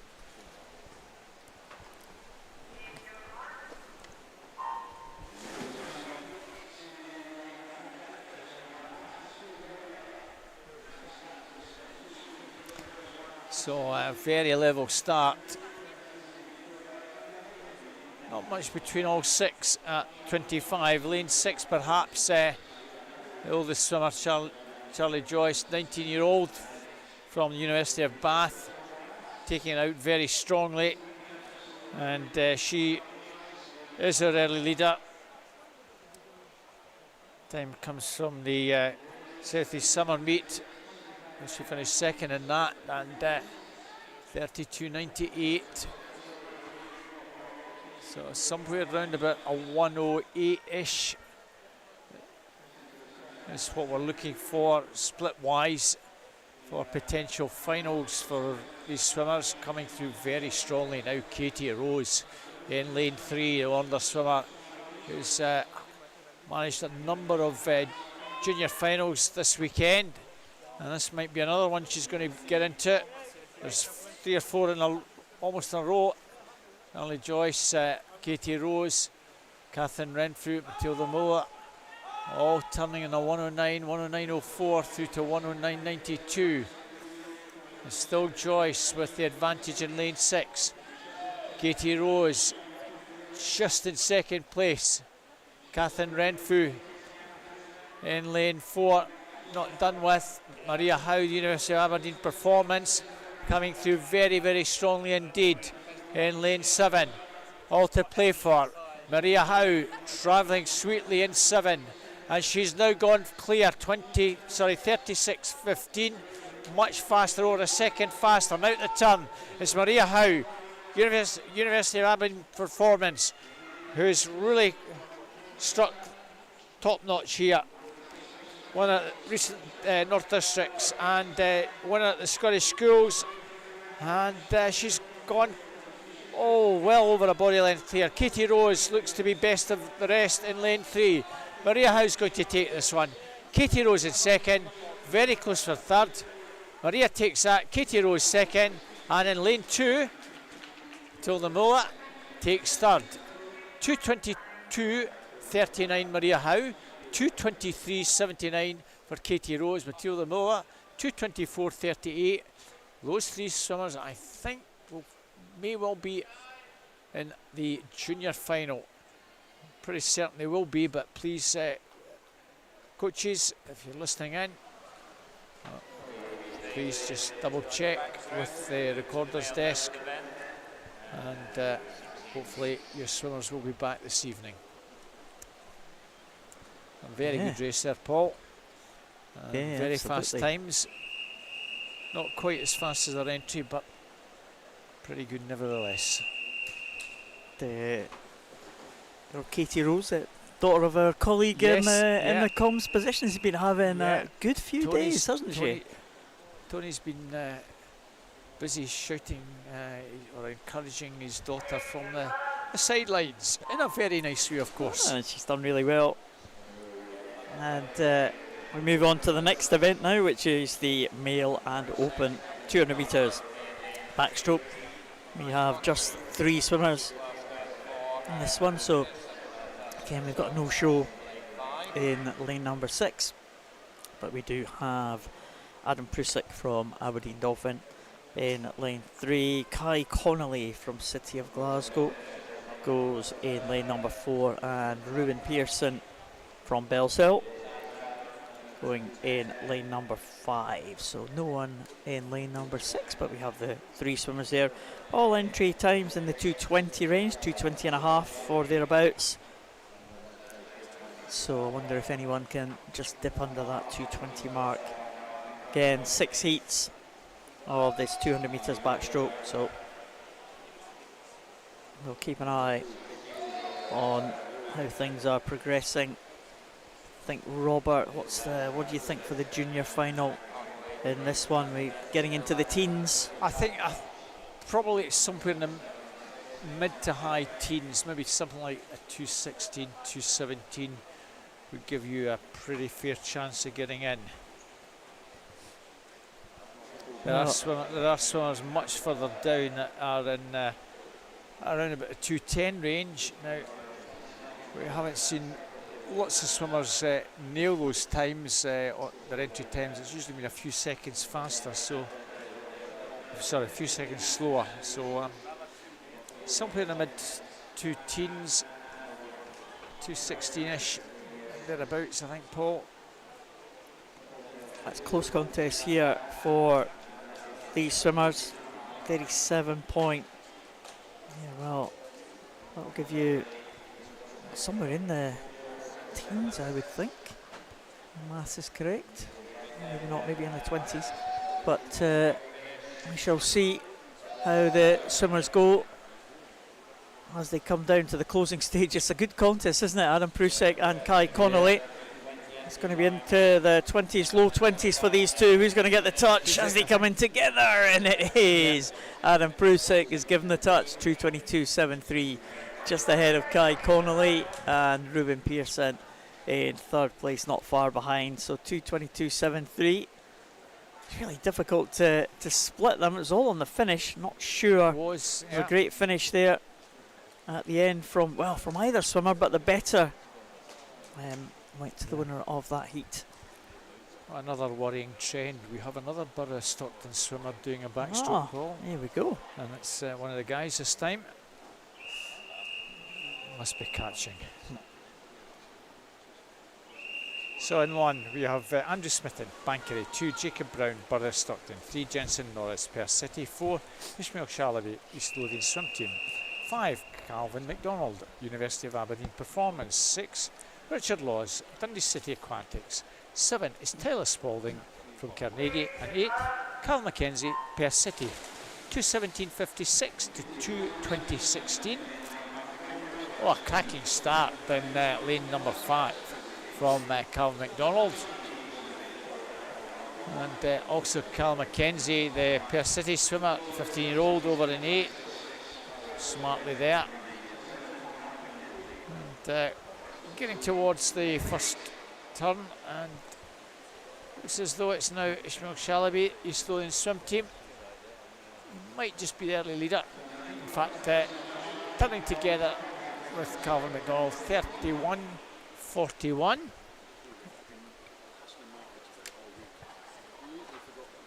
Jensen Norris, red cap of Perth City in lane 3. Jacob Brown in lane 2, well there. And over on the far side, best of the 3 swimmers in 6, 7, 8 is Tyler Spalding from Carnegie. He's in around 4th, 5th position. So the halfway mark is still with Calvin, Ishmael and Jensen, Jacob Brown, and over the far side Tyler Spalding in 5th. So about 2 seconds between the first 5. And here comes Jensen Norris making a charge. Tyler Spalding still within touching distance on the far side. Those 5 look as though they have the race. Leader still body length clear. The 3 swimmers this side probably are the ones to challenge our leader, Carl MacDonald, 1:43.58. So we're in the sort of 2:20ish range. This won't be one of the judges as far as later on this evening, but Jensen Norris has forged clear. Very strong finish from Jensen. Second place, very much anybody's here. Might well be Jacob Brown in lane 2. And in 3, Ishmael Shalaby. Lane 5 actually is 3rd, Carl MacDonald. And Jensen Norris, 2:17.82. We'll be pleased with that little improvement in his entry time. Second place is Jacob Brown, 2:19.98, very similar to his entry, and third, Carl McDonald, 2:20.42. Pretty sure that won't get Jensen a swim this evening, Paul, but a pretty solid one. Nice finish from him. Yeah, third heat on its way now. Ethan Collins from Bellshill, playing number 1. We have Aaron Drake from Warren de Baths. A couple of red caps side by side. Black cap of Nathan Wilson of Carnegie. In lane number 3, Ahir Chatterjee from Stirling University. In 4, 2 Newcastle swimmers side by side. Ethan Williams and Harry Gibson, they go in 5 and 6. Sigurd Olaf Bergstrom in lane number 7, and I don't think we have lane number 8, so no one in 8, so just the 7 swimmers will take the start for this one. Ethan Collins from Bellshill off to a good start. I hear Chatterjee, as they get up into their strokes, maybe leading them as they go up towards the 50 turn, but not much in it at all. Nathan Wilson coming back as well. Those of you watching the live stream, look at lane 4, the white cap. See how far he gets off the wall, maybe about 10 metres there at the start. I here got almost to that sort of red marker at 15 metres. So you see the red marker that's just about coming into your camera shot. Swimmers have got to surface, head's got to break the surface of the water before they go beyond that 15-metre mark, and I here got virtually to the margin, which is totally legal, and he had a really good start. He's making up pay halfway. He's in the lead, Paul. Yeah, he certainly has, 105.73. Lead of around about a second over Bergstrom, with Williams in 3rd position. There is the leader, and just wonder if anyone is going to make a little bit of a challenge here. Aaron Drake going well in lane number 2. He was 4th at the bottom end. He's moving through, challenge for the lead as well. Ethan Williams also coming through in lane 5. Chatterjee struggling now for the pace and dropping back. Ethan Williams takes up the running. Aaron Drake right there as well. Bergstrom coming through, and Harry Gibson. They're all kind of queuing up now. See who's going to take this one. Ethan Williams in lane number 5 might just have the edge as they come into the last half length. Ethan Williams, I think he might be able to take this one. Aaron Drake possibly in 2nd, although Bergstrom coming back in the outside lane as well.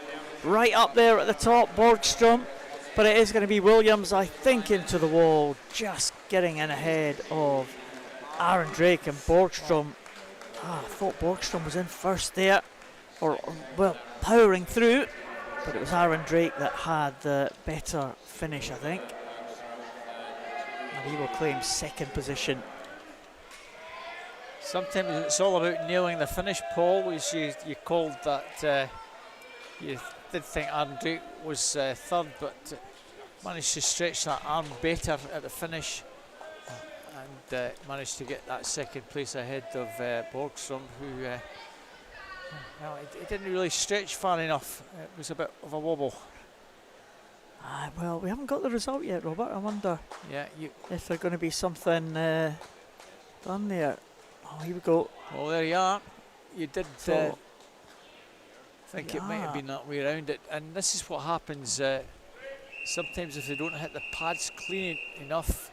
There's a backup button that's used, and if the referee is convinced that it might have been a soft touch, they will be advised in the AOE that there's a big discrepancy of maybe over half a second between the actual touch and the backup, and that's why there would be an adjusted time put through. Just using my refereeing why not? Bob's here to let you folks know what's happening. So next heat number 4, Benji Jeffries from South Ayrshire, Logan Mulhall-Reid from Warrington, goes to Felix Rosenquist from Simclubben. The swimmer in lane 3 from Sweden. Jacob Light from Morpeth in 4. Lucas Brown, Stirling University in 5. Louis Lawler, para swimmer from City of Glasgow, goes in lane 6. Robbie Boyd in 7 from Warren de Baths, and Jack Simpson in 8 from East Kilbride. Louis Lawler is a member of the GB team for, oh goodness, I think he made his debut back in 2019. It seemed that long ago, but Louis Lawler been a fixture in the GB para team. Sims in the S14 class, he's the Scottish record holder in this event. Scottish record stand at 2:15, so we'll see how Louis Lawler can get on here with this one. We'll keep an eye on his time, but he's someone, of course, preparing for those Paralympic trials, so he hasn't been bang on his best form, but not been too far away in all of his events here over this last 3 days, and he's had a busy programme. Yeah, quite a number of swims, as Louis, as you say, Paul. It's still been pretty hard training, but you'd be hoping to be there or thereabouts with this one.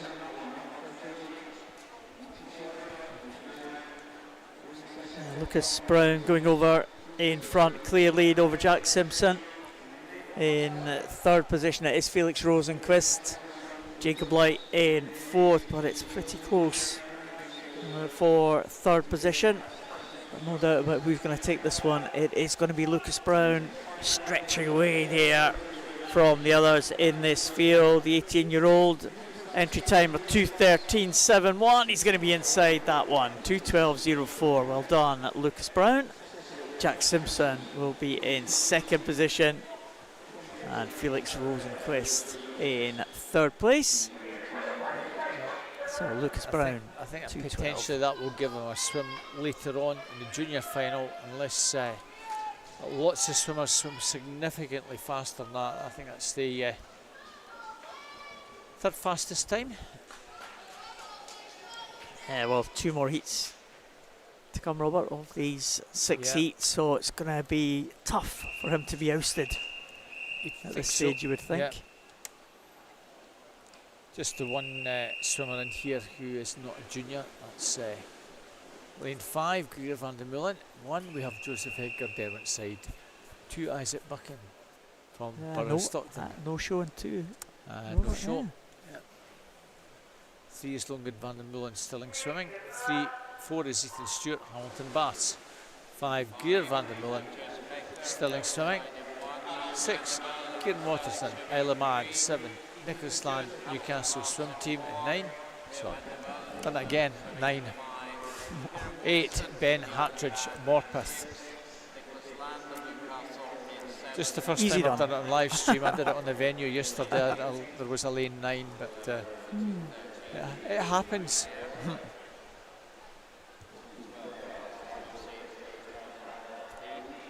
We'd have more swimmers competing if we had an extra couple of lanes, Paul. That's it. Yeah. Or we'd have less seats. We'd have less seats, yeah. And you'd miss that extra 15-20 minutes of our commentary, I'm sure. Anyway, down the stretch. It's going to be a clamour for extra lanes to be put in, isn't it? Yeah, Ethan Stewart, another swimmer who's been out with injury and he's just coming back, hopefully to full fitness. Over the last few weeks, he's gone out very nicely, 1:04.07. And, Ethan Stewart, Youth Academy member, bronze medalist at the summer meet and a finalist at national age groups. I hope that he can just keep this pace going. Greer van der Meulen, a Stirling swimmer, on his shoulder nearly, and Kieran Watterson in lane 6 from Isle of Man. Ethan with a wee bit to do to just fend off those challenges. 35.50, Greer van der Meulen and Kieran just a little bit faster. So we're probably in the mid 220s, 215s here. Both the van der Meulens making a little bit of a move here. Yeah, great camera shot. The one that's really moving is Logan van der Meulen, the younger Logan van der Meulen.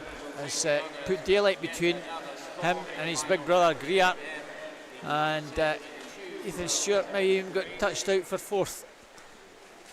Kieran Watterson takes that. Logan van der Molen, I think Logan on a 2:12.73. We'll see him back. Kieran Watterson 2:14.83 will be possibly there or thereabouts. Not sure about Ethan Stewart, whether that will be good enough. It might just sneak him in. We have 4 more swimmers in the next one. That's the 8, Nikolai Sisnick, City Glasgow 1, Jack Docherty Simpson, City Glasgow 2, 3, Adam Scott, Red 96, 4, Lucas Delay from Villefranche, 5, Archie Evans, University of Bath, 6, Ben Twynham, Derby Excel, 7, Cameron Dorn, City Glasgow, and 9, 8, Matthew Maloney, Newcastle Swim Team. Over to you, Paul. Take a rest. Have a drink.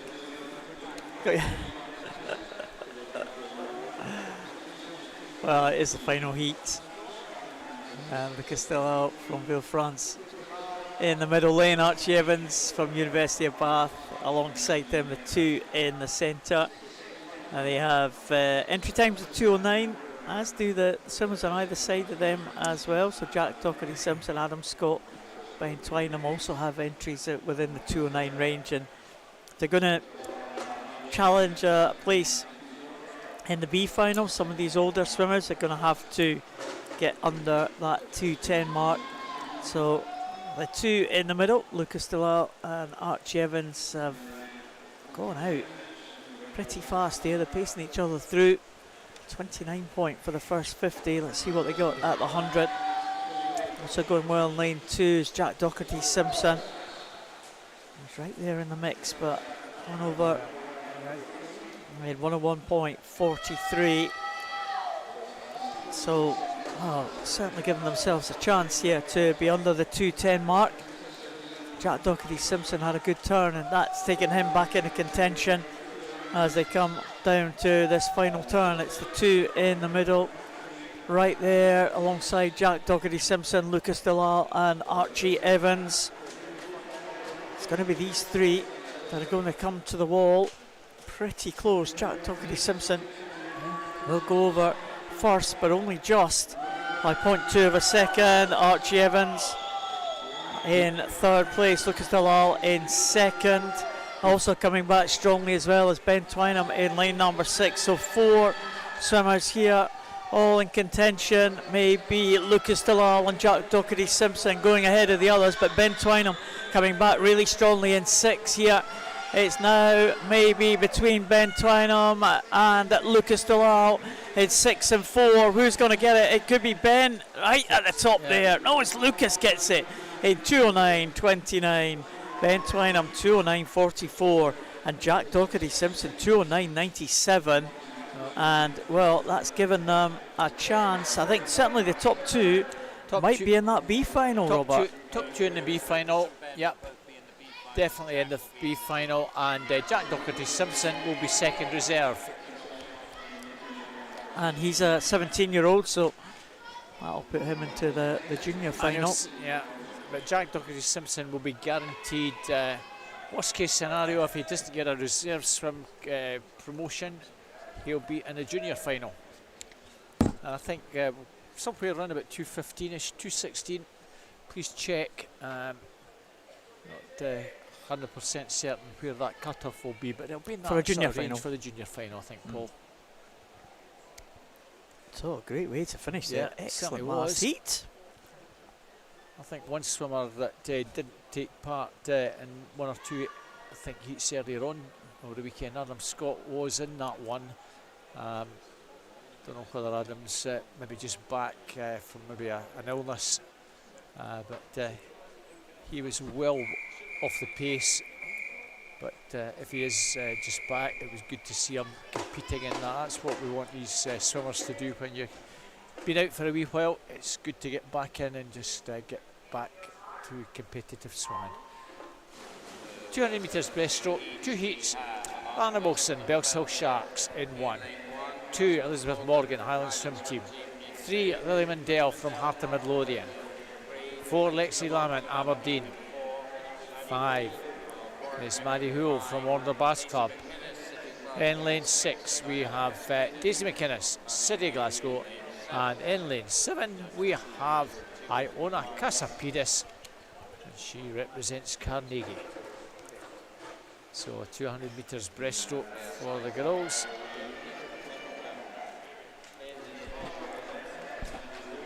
And out strongly Lily Mundell,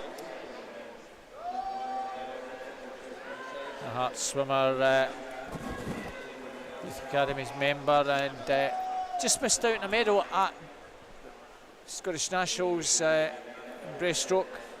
She was very, very good at winning, I think, the freestyle events, some of the shorter freestyle events, but breaststroke's pretty good.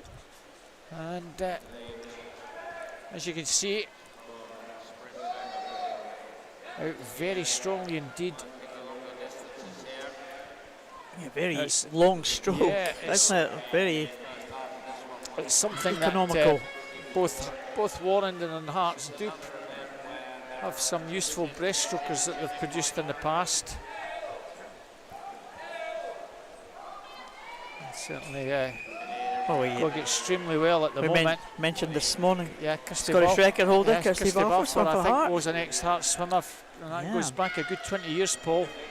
I was in the stadium in Melbourne when she won a silver medal at Commonwealth Games. Met her shortly after that, so that was a great moment for Kirsty. Went on to win a European medal as well, I think.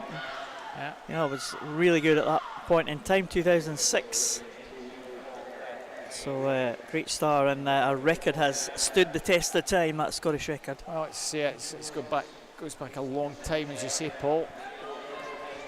And, Lily Mundell, she's looking very, very strong indeed. Just 14 this year, so we're looking to see hopefully that potential come through over the next few years.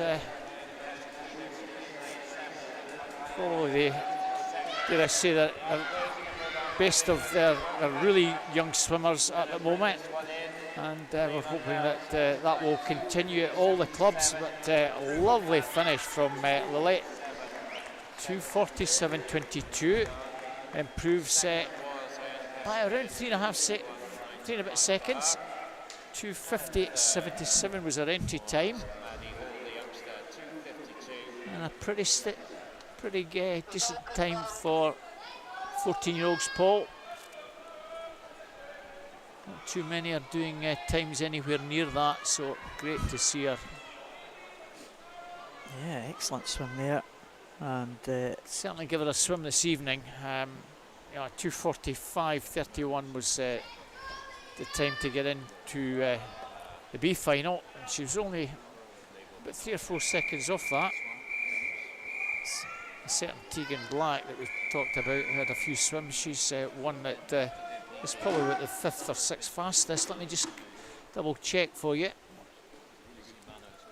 Well, second heat is getting underway now. Yeah. At the moment, that puts Lily Mundell 7th fastest junior. So we'll wait and see what happens in the second heat, Paul. Yeah, Ailey Stewart goes in lane number 1 for Warren de Bass. Izzy Minnock from Morpeth in lane number 2. We have Leah Bullock from East Kilbride in 3. Zara Smith from Warren de Bass goes in 4 with that red cap at the front of the field at the moment. Lauren Anderson from West Lothian goes in lane number 5. Ava Ross goes in 6 from City of Glasgow. We have para swimmer Brock Whiston from London Disability. She goes in lane number 7, and Ella Thompson, the youngest in the field at 14 years of age, he goes in lane number 8. Interesting to see what Brock Whiston does here, the para swimmer, swimming in the SB8 class. He's a swimmer with a physical impairment. She kind of burst onto the scene in the London World Championships in 2019. She won the gold in the 100 breaststroke. And 200 metres individual medley. So a great breaststroker. She's got a great pedigree in breaststroke. She's been in and out of the GB team over the last few years, Brock Whiston. But she's got the British record in her sights. She's not the holder of this British record. She holds the 100 British record. She's the world record holder for the 100 breaststroke. And we'll see what she can do. British record that she's looking at for her classification, 254.42. So we'll see how Brock goes in lane number 7. We'll come back to her because at the front of the field it is a little bit of a tussle between 3 swimmers. Izzy Munnock, Leah Bullock and Zara Smith. And again, these entry times for the swimmers all in the 240 range, 247, 248. And it is Izzy Munnock who goes over first on this final turn. Leah Bullock in second, Zara Smith in third, but not too much in it, but maybe it is a bit of a vital lead for Izzy Munnock. She was the fastest of the 3 of them on that previous 50. Can she hold on there? Zara Smith coming back really strongly, but I think it might be Izzy Munnock who might get into the wall first. The Morpeth swimmer, the 2 red caps are going to fight this one out at the front of the field, and it might go to Morpeth. Zara Smith trying to come back. There's not going to be much in it at the finish, but it is going to be Izzy Munnock in there in 247.41. That's an improvement for her. That will also get her a swim, Paul, this evening. A wee bit faster than Lily Mundell, and that will push Lily Mundell, I think, to 8th position. Sarah Smith, I think, just misses out in 248.16. And here's Brock Whiston coming in now to finish. It's going to be outside record time today, 308.79 for Brock Whiston. She'll be making her way towards the Paralympic and Olympic trials in London in April. 200 breaststroke, not an event in the Paralympic Games, so it's not one that we'll see Brock Whiston do at the trials.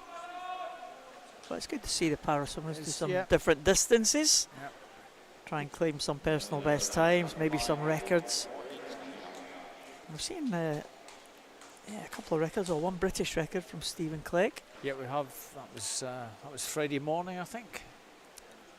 Yeah, and the backstroke, he was very close on his 100 butterfly as well today, just within a second of that one. So interesting to see what he can do when it comes to the trials, but we're going to be half the distance now for this next event. Just quickly come back to the previous heat. I did give you the 1, 2, 3. Lily Mundell was 247.72. Iona Kasipidis from Carnegie 251.96, just over her entry time. And Maddie Houle from Warner Baths, 13-year-old, 252.57. Again, just a little bit over her entry time. Good solid swims from the swimmers in second and third. Right, Paul, as you were saying, to our next event. Yeah, 3 swimmers in there. Mano Drysdale leading them through. Benjamin Beale next to him. Ethan Collins 1 lane down.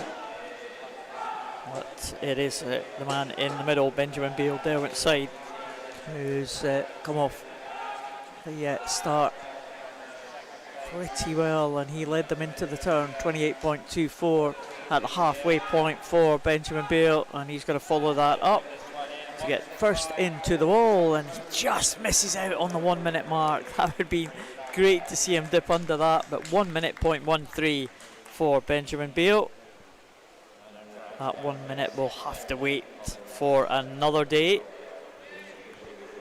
but he must be delighted with that improvement on his time. 1 minute.13 for Benjamin Beale to take that first heat. Second heat already up on the blocks. We have Matthew Scott from Newcastle, Fergus Woodward from Portobello, Finlay Nelson from Dumfries, Nikolai Sisnet from City of Glasgow, Ross Anderton from East Lothian, and Rory Webster from Dumfries. That is the lineup for heat number 2. Nikolai Sisnet, Robert, you spoke about him before. One of the 14-year-olds at these this championships, and he goes in lane number 5. Yeah, National Age Group champion, studying at Glasgow School of Sport, so he's been going extremely well since he's appeared at City Glasgow in the last year or so. Good all-rounder, all literally everything, but he's a wee bit off the pace in this one. In 6th place on 30 seconds, but our leader Fergus Woodward, 27.83. That should be good enough to get him under a minute. Should also be good enough potentially we get another swimmer under that minute mark. Finlay Nelson flying at the death, not going to get there though. Well, Fergus Woodward, I thought with that sub 28 he'd get under the minute. 1:00:12. Finlay Nelson 1:00:60. And 3rd place, Ross Anderton, East Lothian Swim Team 1:01:10. Nikolai Sisnett up against the big boys, maybe just first time against this sort of quality. Totally different experience, Paul, for him perhaps. He's had a few events this weekend as well, might be taking its toll. Connor Stewart in 1, Matthew Hand 2, James Kilpatrick, Stirling Swimming in 1, Swim Ireland 2, James Kilpatrick, Carnegie 3, 4 is Scott Fleming, East Kilbride, going out nicely, 5 Rory Young from the City Glasgow, 6 Jay Manners, Derwentside, 7 David Smith, Glenrothes, and 8 Benji Jeffries, South Ayrshire. Matthew Hand out strongly along with Scott Fleming and Jay Manners, Paul. Yeah, 26.82. Well, certainly you would think that's going to get him well under the 1 minute mark. Matthew Hand, can he hold on? They're coming back very strongly. Scott Fleming from East Kilbride, the 18-year-old, entry time of 58.58. Also Jay Manners as well in lane number 6. It's going to be between these three. Might be Fleming, I think. Yeah. He just times it well. He did indeed. 58.10 ahead of 58.14. Oh, it was close, very close. Well under the 1 minute mark. First 5 under the 1 minute. Fleming, Hand, Manners, Kilpatrick and Young. I think for James Kilpatrick, 59.83, the 15-year-old from Carnegie. I think that's the first time long course he's gone under a minute. Okay, 58.8. That's a short course conversion without a doubt. But well done, James, and well done to Scott Fleming. He's swimming well this weekend, Scott. Adam Scott, Ren 96 in 1, Evan Davidson, Perth City 2, Pierce Greening, Stirling University 3, Benjamin Chuan, Edinburgh University in 4, 5, Albert Bangon, Stirling University 5, 6, Ian Hangard, Sim Coogan in 6, 7, Oliver Saunders, University of Bath, and 8, Angus Allison, Stirling University in fact we have an empty lane in 5. Yeah, Albert Bangon, certainly not here. He missed an event a little bit earlier on, so not here this afternoon, that's for sure.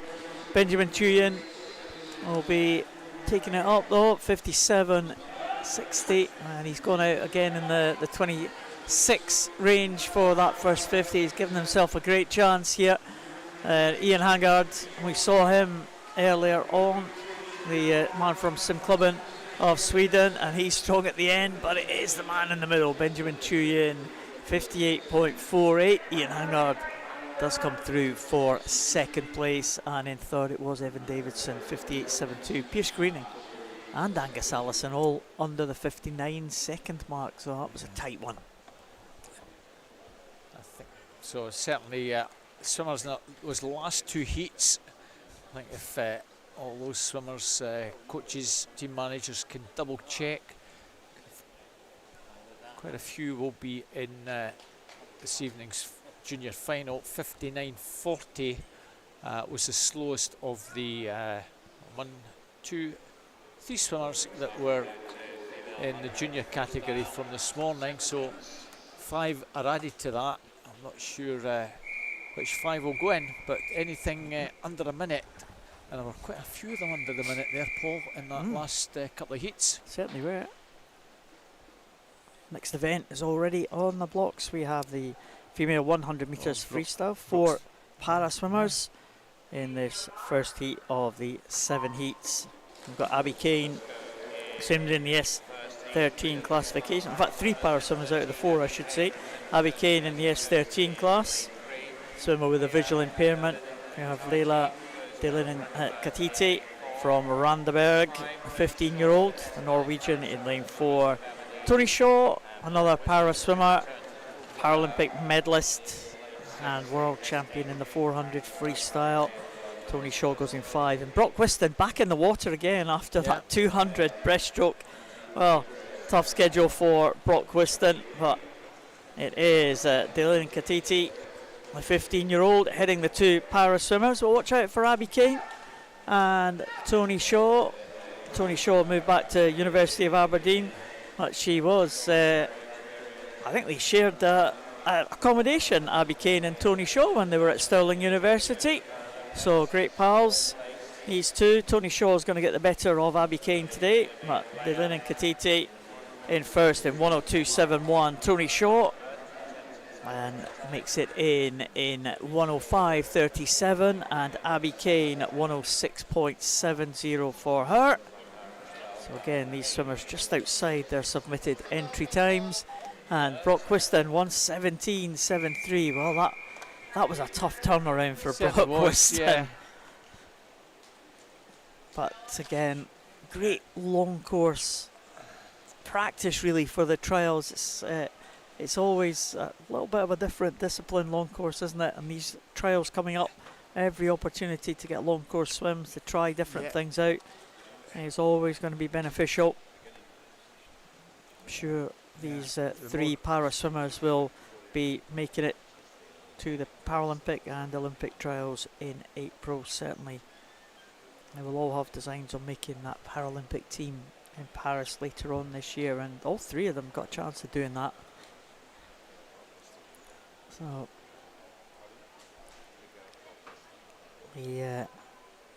just take time getting broke out. That's the reason for the delay.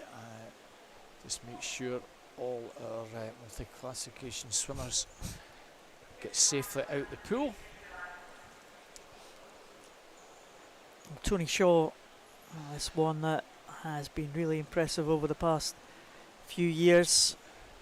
She's gone on to win world medals. She had a great world championships when it was last held in London in 2019. Brock Whiston as well had these great championships, and Abby Kane, of course, was Paralympic medalist back in Rio in 2016 as a 13-year-old. That's right, Paul. Yeah, I seem to recall that. You're absolutely right. So and that was an absolutely cracking swim that she swam in Rio. And she's been there or thereabouts ever since, but not quite recaptured those great times that she had in Rio. But still, she'll go to the trials. Hopefully there'll be in another Paralympic Games, and we're ready to progress now. Heat number 2, another para swimmer in this one is Georgia Sheffield in lane 2.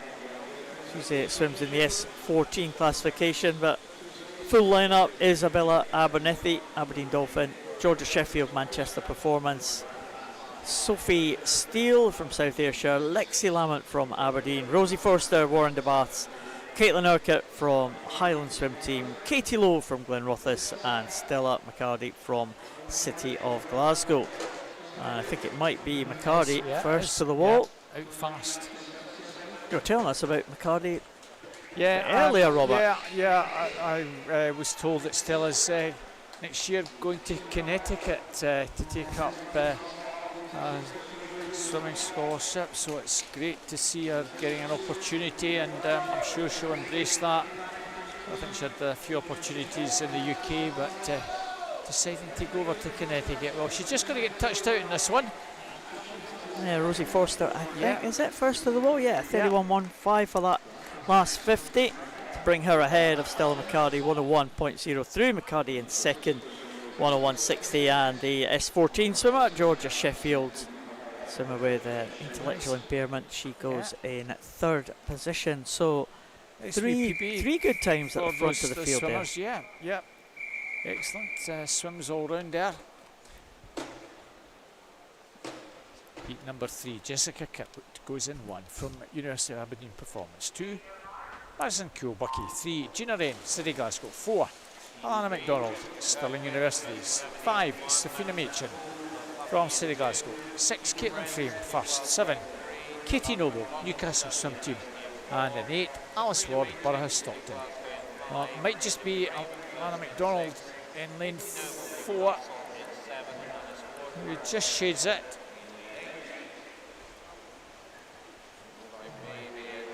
The halfway mark, it's actually Katie Noble just from Alana MacDonald, so the Newcastle swimmer, 16-year-old, off the wall and still looks pretty strong over on the far side in that black distinct cap of Newcastle Swim Team, and powering down the final stretch. She's got this nailed, I'm sure. Katie Noble has got this one. Coming through strongly in lane number 6, Caitlin Frame to take second. Safina Machin might be third. That is a 1-2-3. Katie Noble, 1:00.64. Nice improvement by over a second. Caitlin Frame takes second, 1:01.45. A wee bit faster than entry time. Safina Machin just outside her entry time, 1:02.08. Yeah, good swims there. Next heat on its way is heat number 4. Louise Connell, City of Glasgow in 1. Katie Rose back in the water again. She goes in lane number 2 for Warren DeBars. Borough of Stockton's Ella Smith in lane 3. Lily Mundell, after that great breaststroke swim, goes in lane number 4 for Hearts. Ella Pullman, what an excellent 1500 she had. She goes for Glen Rothis in lane 5. Gabriella Lessing from Ren 96 goes in lane 6. Molly Irvin Watson from Dumfries in 7. And Anna Lawson from East Lothian in lane number 8. And it is Lily Mundell. That's where the smart money should be, Paul. She has swum that great breaststroke and now swimming an excellent 100 freestyle. Ella Pullman, though, we saw her strength in the closing stages of that 1500, but it's got a little bit of a deficit here to make up, and I think it is going to be Mundell who is going to be just heading the field. It's very close contest for second, but Lily Mundell, is she going to dip under the minute? Not quite, 1:00.13. Ella Pullman in second, 1:01.85, and in third place it was Molly Irvin Watson, 1:01.19, way up there in lane number 7. So Lily Mundell taking that one as we move to heat number 5. A great wee swim from her national age group champion, won at the schools just the other week, as I mentioned earlier when she was on that breaststroke, so great to see that. She didn't get very much recovery time. And next heat, number 5, Amelia Mardell, University of Aberdeen Performance. 2, Charlotte Williams, Hatfield. 3, Sarah Tallentown from Morpeth. 4 is Ashley Bailey, City Manchester Aquatics. 5, Orla McInnes, Harper Midlothian. 6, Grace Noonan, O'Gan Bearsten. And 7, Canna Kitsa, Warner Bass Club. Empty lane goes in lane 8. Well, empty lane in lane 8, nobody goes in 8. Strong start, Amelia Mardell, the University of Aberdeen Performance swimmer, has a commanding advantage, coming down with just around 30 to go. And Charlotte Williams trying to get in touch. Ashley Bailey in lane 4. And over the far side, Canna Kurtza now really going hammer and tongs down the final stretch. Canna Kurtza in 7, I think might just snatch this one from lane 4 and 1. That's what the finish was. And a cracker from Canna Kurtza, 59.28. Nicely under the minute. Second place, 1:00.17, Ashley, and 1:00, I think 2:00, I think it was, Amelia Mardell. Yeah, always good to tip under the 1 minute mark. Yeah, it's that psychological barrier to get under that. Well done, Kiana. Leila Weatherspoon, Isabel Wood, Heart of Midlothian and Edinburgh University. They go 1 and 2. Abigail Stemp from Edinburgh University in 3. We have Mia McLeod and Mia Mason, the two Mias in the middle lane. Swim IT and City of Manchester Aquatic. Falcatin from Harvard Statins in 6. We have Melissa Turnbull in 7 from Stirling, and yet again we don't have anyone in lane number 8. Into the turn, Leila Weatherspoon on the very opposite side of the pool from lane number 8 in lane number 1. Look at this, very close here.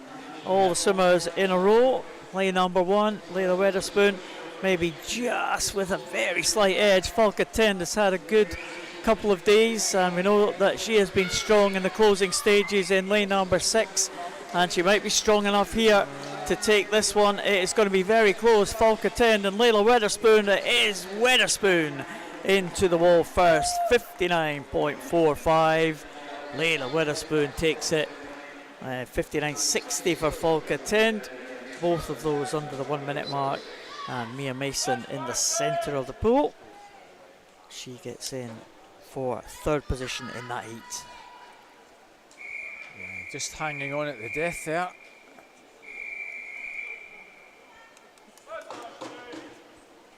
Maybe gives an outside chance, perhaps, of a swim later on in a junior final, Leila.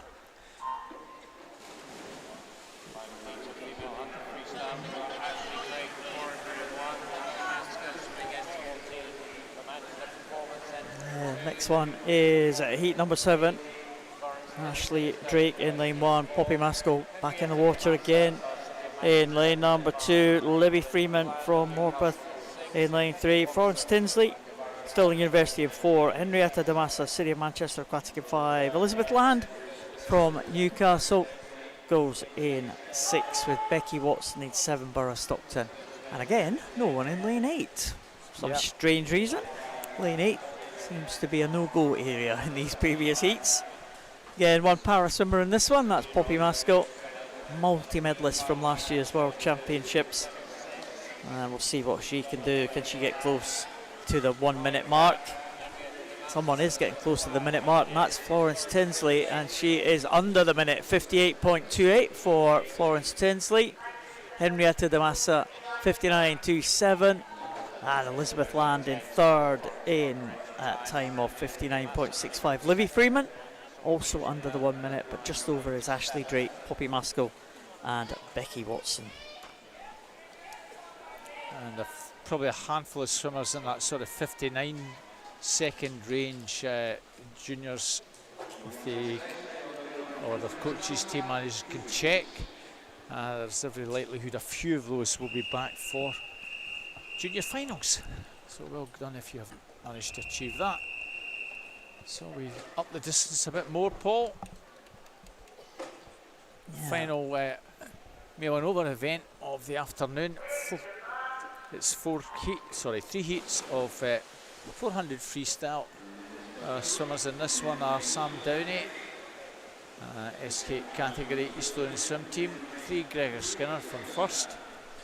4 Conor Aspinall East Lothian swim team. 5 Jamie Gilchrist East Kilbride. 6 Tom Liversidge from Bankery, and in 7 Don Ian S10 category from Hamilton Baths. 420s through to 454s for this one, Paul. A couple of lot of classification swimmers. Sam Downey again back in the pool, and I think this might be first swim for Beyond over the weekend. Yeah, I think it is. I think it's the only one he was entered in programme. He's an S10 swimmer, so he's 2 classes up from Sam Downey.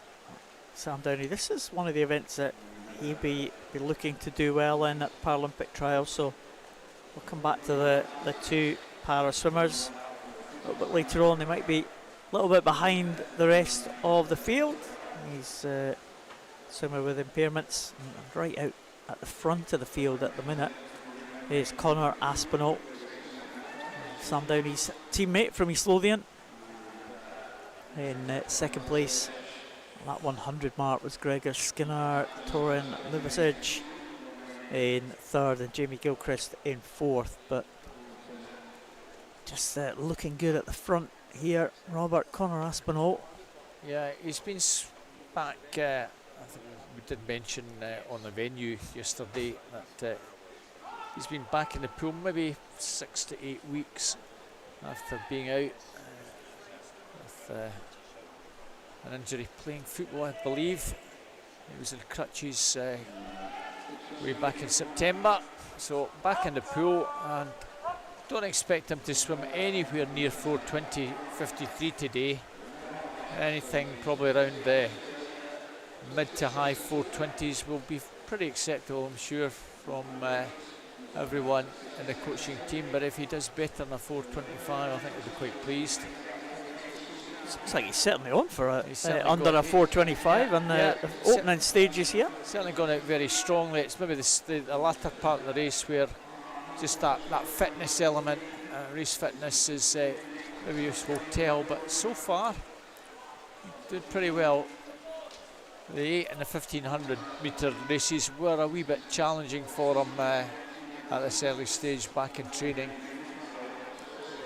And he's got good qualities, Scottish National Age Group champion and the winner at the summer meet. Time comes from the National Open where he finished fourth in the B final. So he's got a fairly old long course PB. Well, 2:06 after halfway. Turning with 100 to go, 3:16. Well, 2:06, 3:16, 4:26. Yeah. Yeah, anything around that, I don't think he should be too disheartened. And I'm sure Jamie Ward, his coach, he's been caught by Gregor Skinner. Yeah. Going over in lane number 2. Gregor Skinner just closing very slightly. You see that difference of half a second there. Jamie Gilchrist also coming back, but it's a little bit too far back. These para swimmers going up towards their final turn as the other swimmers head for home.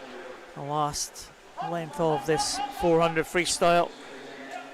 So we'll see if we can dip under at 4:25, as you were talking about a long time ago, Robert. You predicted it pretty well, 4:24.51. Yeah.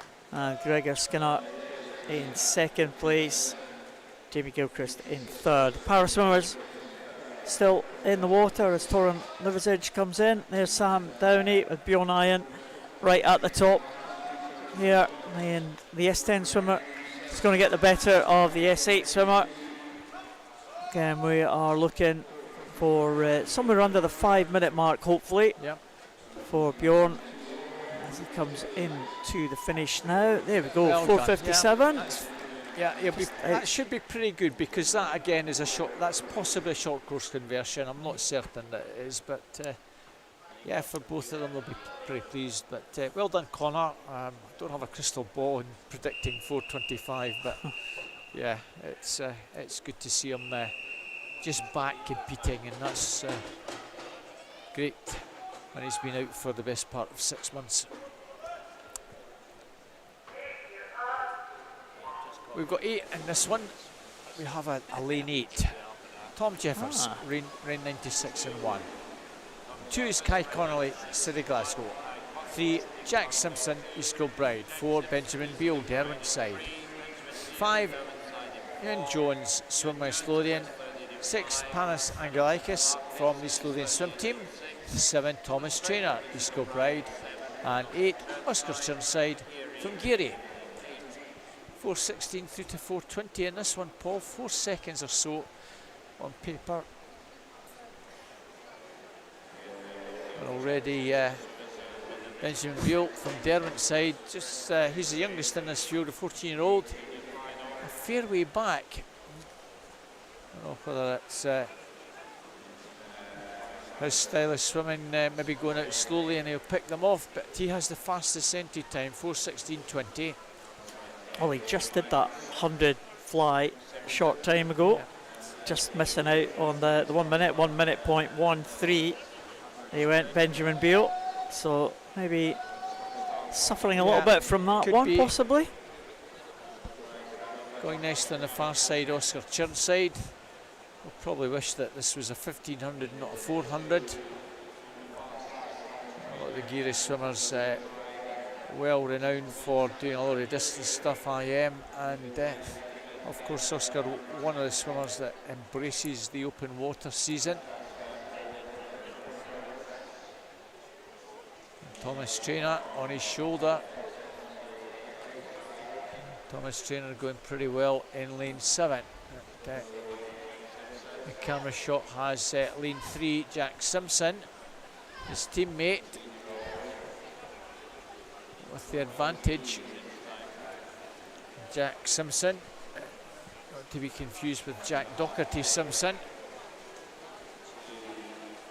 2:06.07, well, pretty similar pace to or split to what we had with Conor Aspinall. Jack pacing there at around the 40.34, so I think we might find the split next time round is about the 3:14 mark. Teammate on the far side, Thomas Traynor and Oscar Chirnside, having a cracking race, the two of them. So Eiscombe 1 and 2, Thomas Traynor just sneaks ahead again from Jack Simpson, 33.27 and 34.22 for those two 50s.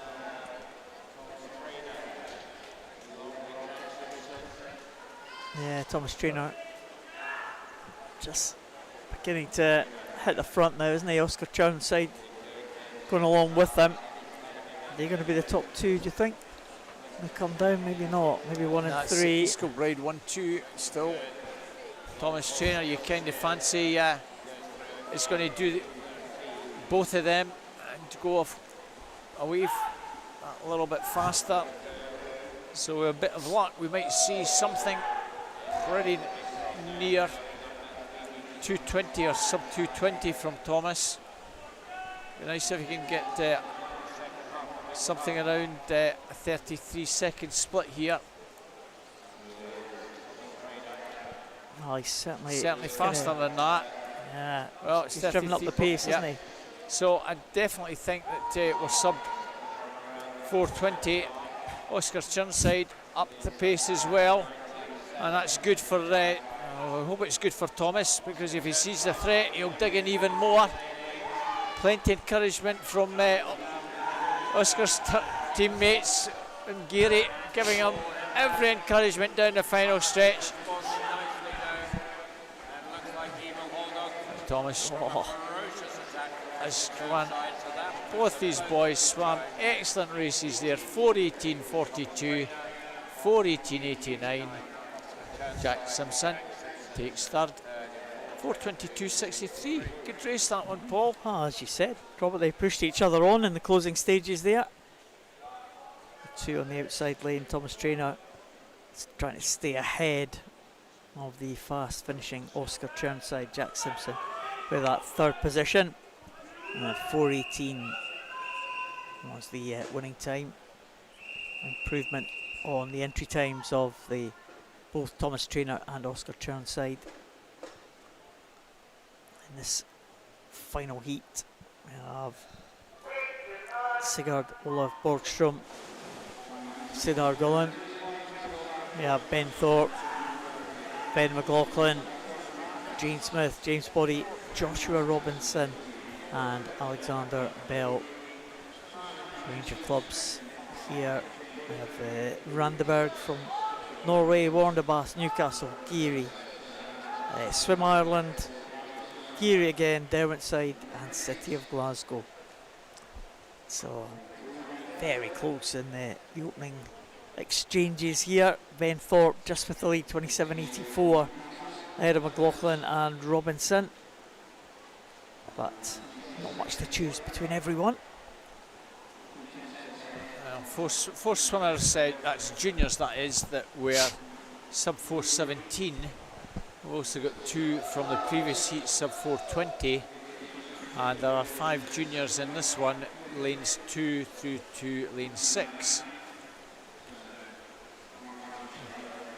So realistically, 4 of these swimmers could get into a junior final if they can swim sub probably 4:16, Paul. Well, we know that all the swimmers in this race capable of going under that mark, but we'll just see if they can deliver it this afternoon, that last afternoon session of this 25th anniversary Edinburgh International Swim Meet. And lane number 4, Ben McLaughlin leading the way as they come down to the halfway point. 2 lanes over, James Body in second position. Gene Smith is the one in the middle lane, struggling to stay pace with the others in this field. The Swim Ireland swimmer, McLaughlin, leads from Body from Robinson, with Thorpe in 4th position, not too far behind, but it's becoming maybe like a 2-horse race here at the front, Robert. Yeah, it's the 2 Geary lads who will know their own individual styles and strengths. As I say, Paul, not much between the 2, with 150 to go. 200s in it, McLaughlin and Bodie.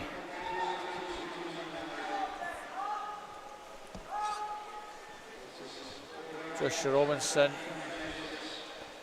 best of the rest in 3rd. There's still Bodie and McLaughlin.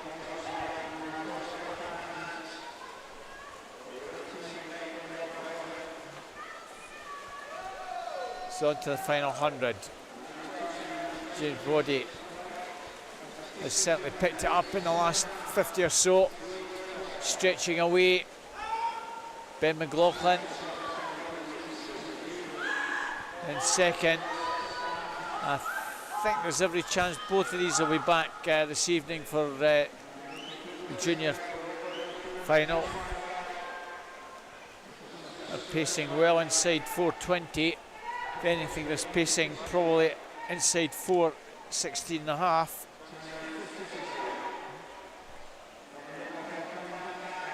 Quietly confident, Paul, they're both going to be inside, and that will put them in the top 5 or so. Yeah, certainly things getting a bit stretched out now as they go into closing 10 metres. James Body has swum as well. He's going to take it, and he will touch the wall in that time of 4:10.43, a couple of seconds ahead of his teammate Ben McLaughlin. And right down here in lane number 1, Sigurd Olaf Borgstrom wins that close contest against Joshua Robinson right up there in lane number 7. So it was Geary, 1 and 2, and the honours going to James Body ahead of Ben McLaughlin, with Borgstrom and Robinson in 3rd and 4th position. So 4:10.43.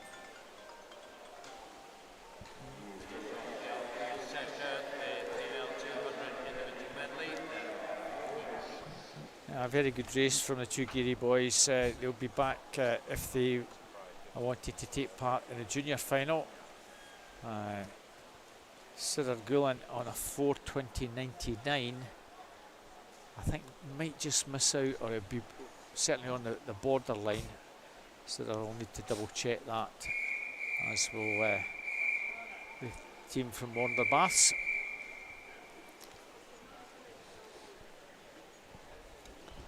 So we're on the final stretch now. Final stretch, just 4 more heats to go, Paul. And we have some returning para swimmers here in this 200 metres individual medley. We should have had 4. Yeah. Well, Brock Weston chosen not to take part in this one. She was entered, but she's chosen not to start in this one. And who could blame her? 200 breaststroke was quickly followed by that 100 freestyle, and it would have been quickly followed by a 200 IM, so that would have been a real tough schedule for Brock Whiston, but she's chosen not to do that, and she's left Faye Rogers and Tony Shaw and Georgia Sheffield, the three para swimmers, to take to the start here. Well, Faye Rogers in the S10 class is the British record holder. 2:31.50 the time was when she set that in last year's World Championships. She took a medal in the World Championships last year in this event. It's 200 metres individual medley. Tony Shaw going there in lane number 5. Again, she's been a medalist at the major championships in the past. Very strong at the 400 freestyle, 200 metres individual medley as well. Big event for Tony Shaw. Georgia Sheffield made her debut at the World Championships last year for the GB team. She's hoping to follow that up with an appearance in the Paris Games a little bit later on. But spoke about Faye Rogers earlier, Robert, when she was preparing for the trials for Tokyo, actually, for the Olympic team. Or, well, the Olympic trials. I'm not sure she had designs on making the Olympic team for Tokyo, but she had that accident.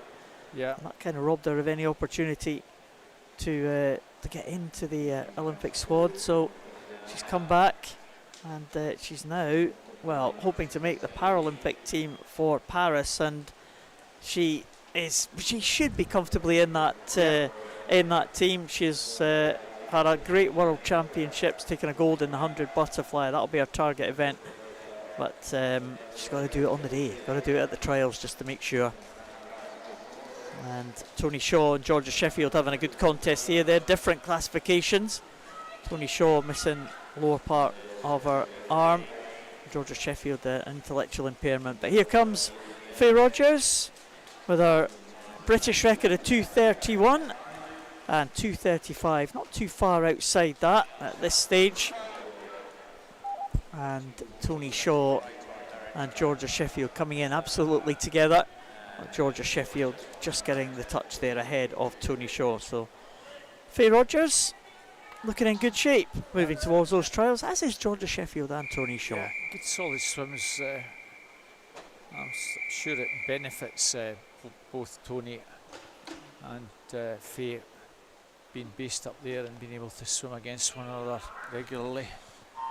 Yeah, I think they're training partners, the two of them at the University of Aberdeen Performance. We said that Tony Shaw used to train with Abby Kane when she was at Stirling. She's back now, and she's got someone else to train with, Faye Rogers, a teammate in the Aberdeen Performance and also in the GB para team. So moving on to the second heat. 1 is Natalie Cooper, Wander Bass Club. 2, Millie Linton, Borough of Stockton. 3, Izzy Murdoch, Morpeth. 4, Nadine Wilson, Borough of Stockton. 5, Alexander Miller, Faulthouse Penguins. 6, Rosie Foster, Wander Bass Club. 7, Ailey Armstrong, East Lothian Swim Team. And once again, empty lane in lane 8. Well, lane 4, Nadine Wilson, who's had a couple of swims already.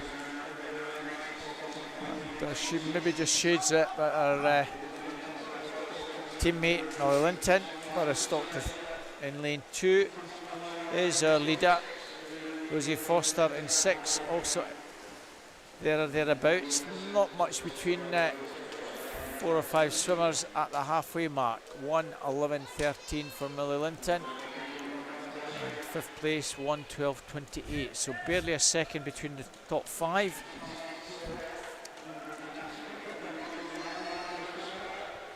So breaststroke might sort them all out.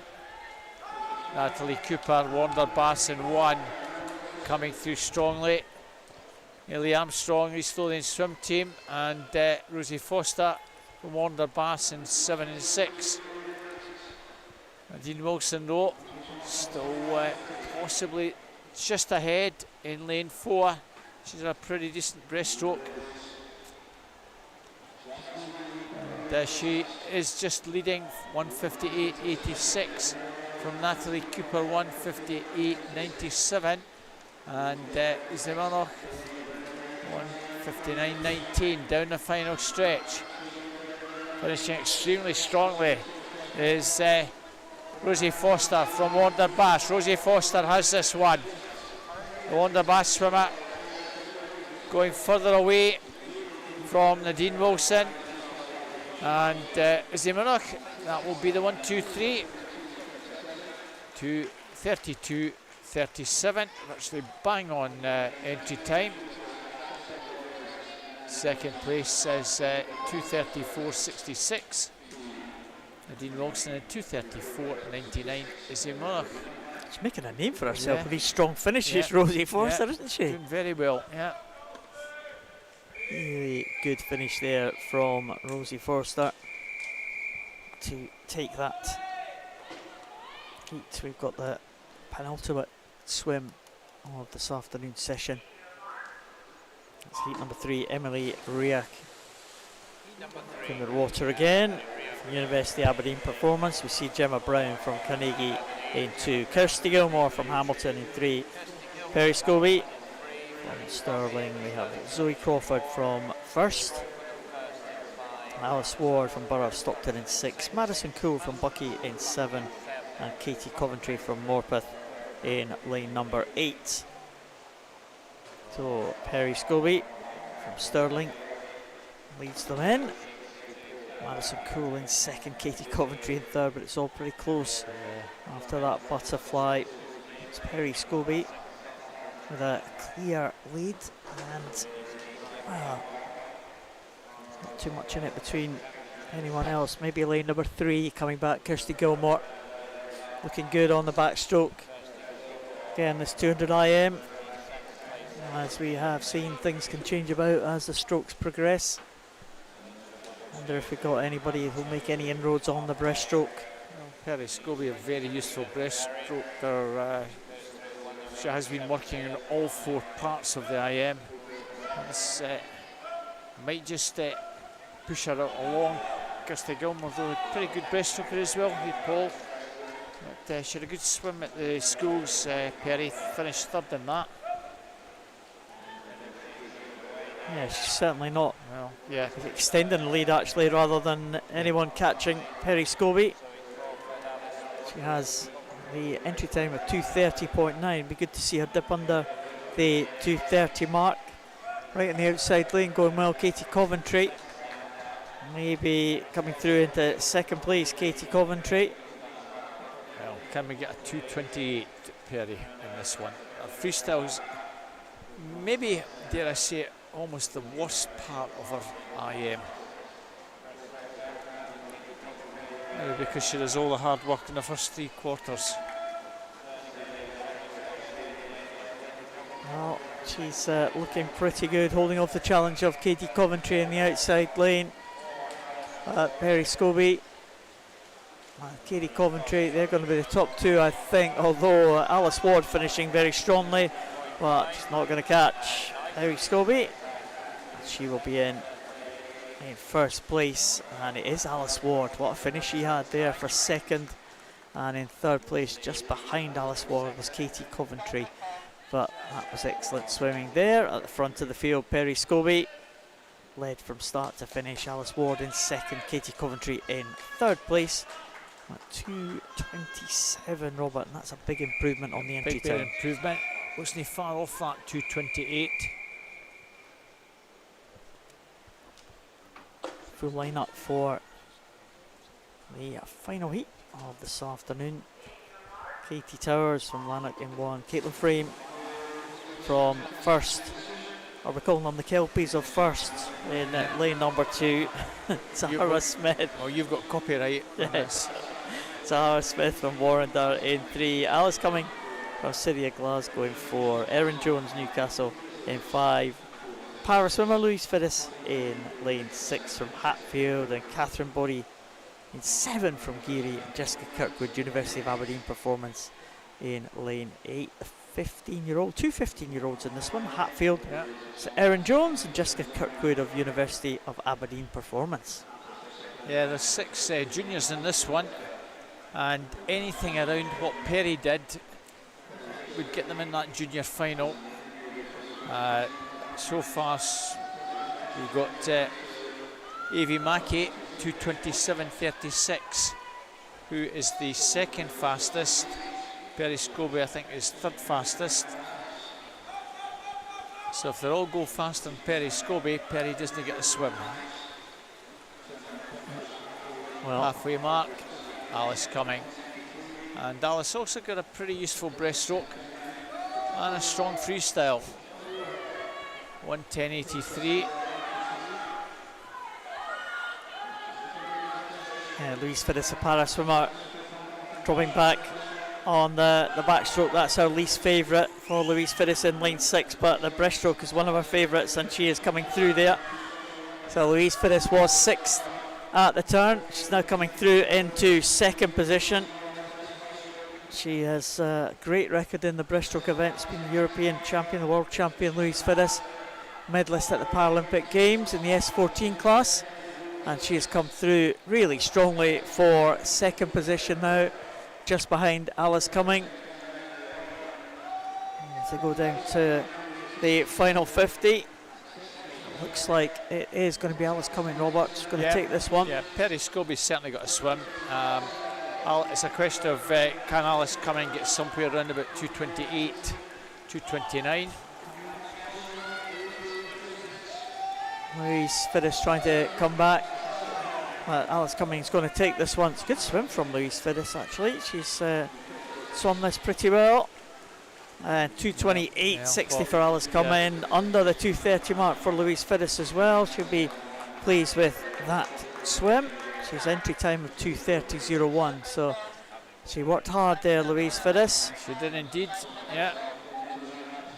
Catherine Bodie in 3rd place, 2:34.08 for the final action of this afternoon session. Well done to Alice. She'll be back along with Perry, winning both those last 2 heats. Well done, girls. And as you say, Paul, that's end of session 8. Thanks everyone for joining Paul Noble and myself, Robert Taylor, at the Royal Commonwealth Pool in Edinburgh for session 8 of 25th Edinburgh International Swim Meet. Please join us for the evening session, which starts just before 5. So for Paul and myself, we bid you farewell. Bye for now.